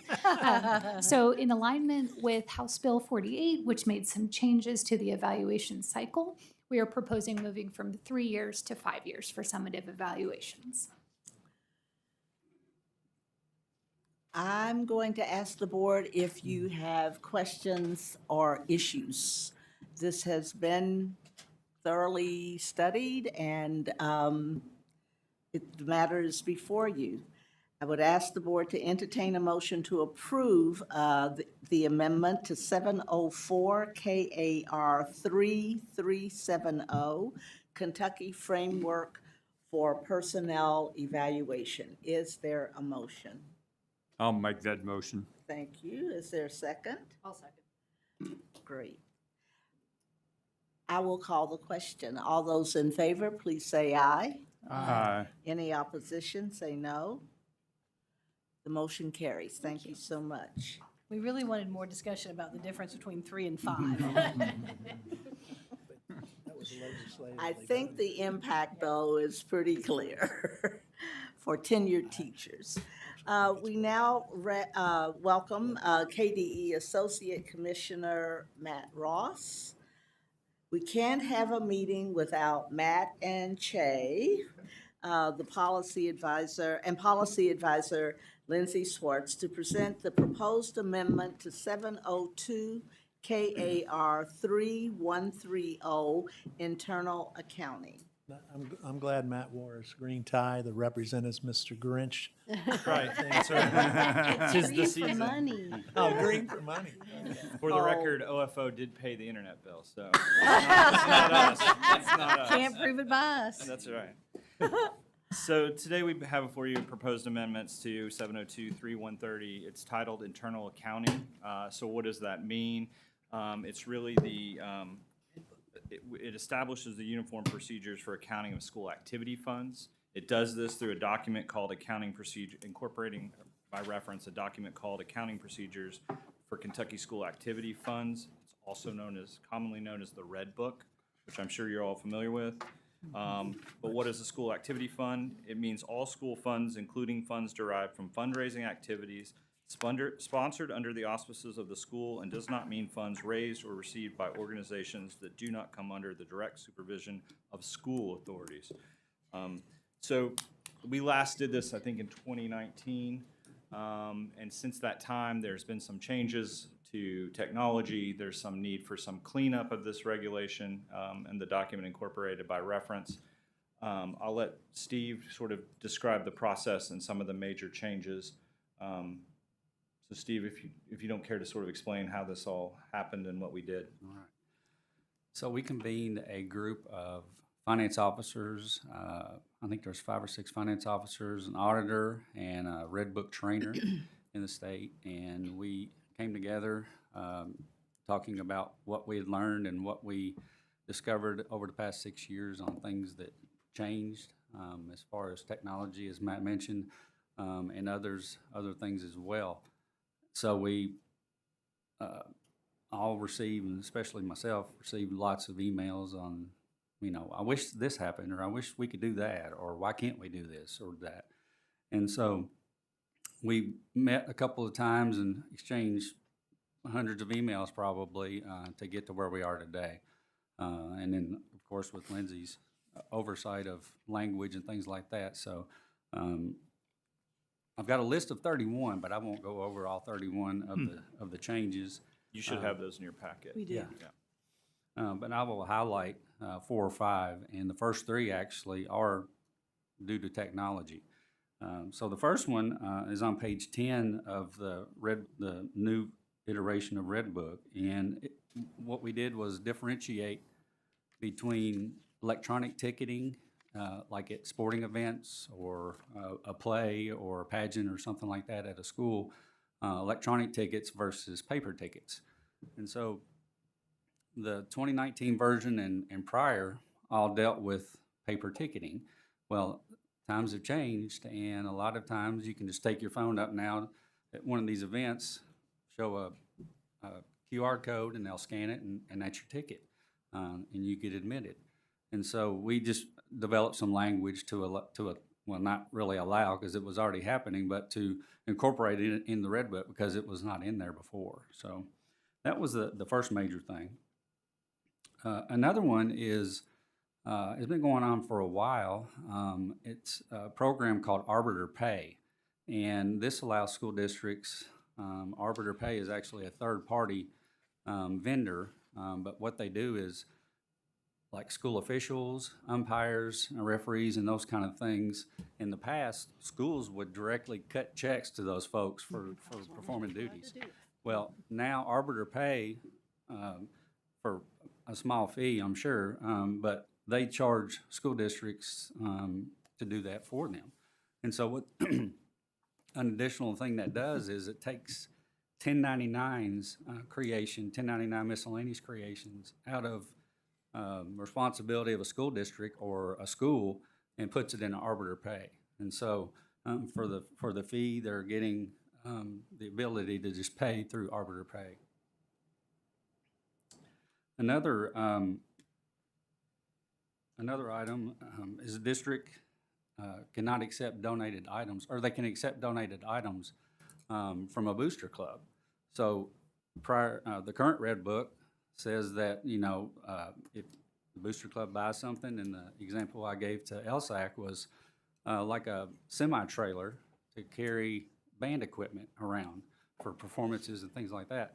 And the district is responsible for any maintenance or upkeep on that, because anything donated by a booster club becomes property of the district. Well, we've added language so that, yes, the district, if they accept an item from a booster club, the district will pay the maintenance on it. But if the booster club maintains possession, then they take care of the maintenance. And so I've had countless emails asking that very question. It's like, my booster club bought this equipment, we gave it to the district, but they won't fix it. So this kind of alleviates that issue that they might have. So, as I recall, the letter from LSAC suggested to me a pretty thoroughgoing review because it impacts practice in such an, kind of a intimate way, high-impact way. Am I correct in the conclusion that LSAC was pretty comfortable with the changes that are being suggested? Yes. Okay. I mean, this sounds like a pretty thoroughgoing review to me. Am I correct in that? Yes, it was. Yeah, and like Steve said, historically, in 2019, changes were made, I think, that were more substantial. They were. And you'll probably, in the life cycle, every 5 or so years, we'll do this again. And there may be some new technology, the way money's moved around. Most of it's to keep some tight accounting rules and not to allow a group or an individual, for example, to push money one direction or another without some oversight. And just like, I know back in the day, Venmo wasn't a thing. Now it is. Right. And QR codes. Right. Paper tickets is what you had. So things like that, as they change over time, we just have to keep up with. Gratefully, it's, like I said, every 4 or 5 years. It's not very often, so. So this is an important tool, so let me just make sure the board members, let me see what their questions are. Julie? Okay, so I kind of gave you a heads up on this, but I actually served as an interim financial secretary in a middle school, so I know Red Book inside out. I've actually read it. But some things I want just kind of clarified and out there so people understand this. So, and I asked you guys this before. Parent organizations boosters. My understanding was PTAs could charge membership dues because those dues pass on up, but only if they were approved by the local school board on this fee schedule.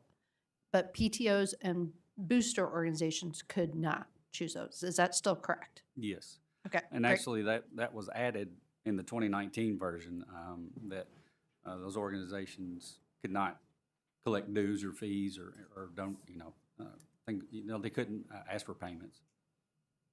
And one of the changes is about, or one of the statements is about individuals cannot use Venmo type things. Can PTAs and parent organizations and boosters use Venmo and PayPal's set up as an organization account? As an organization account, yes. So Organization. the language we put in there was individuals, they can't have a Venmo, like my Venmo account. I can't use it to collect money for a school booster organization. It has to be a business account. So if a member of an organization is manning the door, the organization does not have a corporate account set up, that individual cannot take the money. They still Correct. need to follow the normal red book of cash check filling forms out. Okay. I just want this on record stated out there because I see things happening and I think it's important. On the crowdfunding, crowdsourcing as fundraisers, normal procedures would be for the organization to request, like put in a fundraiser request form to the district office. That still needs to be followed, correct? Right. Because I can see people saying that's an open door policy and they can just go set up donor choose where they still need to follow the fundraiser policy on that. My last question is on the items that are not then taken over ownership by the district, who's responsible for the insurance policies on that and what are the regulations or rules on what they have as far as amounts, total coverage amounts and per occurrence amounts and stuff? Where can that information be found? Each external booster organization is required to have insurance. And so, we don't delve into insurance in Red Book other than that they have to have it. So there's not a limit, there's not a low limit or a maximum amount that we put in there. But now if the district were to take possession of a donated item from a booster, then it would be the district's insurance that would cover that. Okay. And mine, when we amended in 2019, I remember there was a pretty big concerted effort to ensure training across the field from the time that the new Red Book was approved until that next July 1. So what are you thinking about in terms of training? Because there's a lot of coaches and boosters and athletic directors and assistant principals, et cetera. What's that going to look like? Well, we typically have a finance officer auditor workshop in the spring. And so that's probably going to be our first big opportunity to share, even though probably at that time it will still be in draft version or draft mode. Going through the process. But we can at least give them a heads up on what's coming out in the new version. I remember 2019, because I teach it in classes, was August 1. When do we think this one will be in That's our effect? hope. That's August our goal 1? for this Okay. one too. So it depends on how soon it gets through the process, right? So it's built in that the old will be effective until either that date or it actually becomes effective. Okay. So, board members, your approval is timely, and it seems that these amendments are also timely. So I would ask the board to entertain a motion to approve the amendment to 702 KAR 3130, internal auditing. May I have such a motion? So moved. Julie, is there a second? I'll second. Thank you, Steve. Further discussion or questions? Then I'll call the question. All in favor, please say aye. Aye. Any opposed, say no. Motion carries. Thank you very much. Thank you. Well, board members, this has been a really productive meeting, a substantive day, a full day. I thank you for your attention to all the matters that came before us. And so at this time, I would entertain a motion to adjourn. I'll make that motion. Okay. So moved. Is And I there a would second it and note that today is Todd G. Allen's birthday. All right. All in Todd favor of Allen. adjourning on Todd's birthday so we can go celebrate, please say aye. Any opposed? Let's celebrate that. No, any opposed? We are adjourned. Happy I will birthday, see you Todd. in the morning at 9 o'clock. This is what, 41?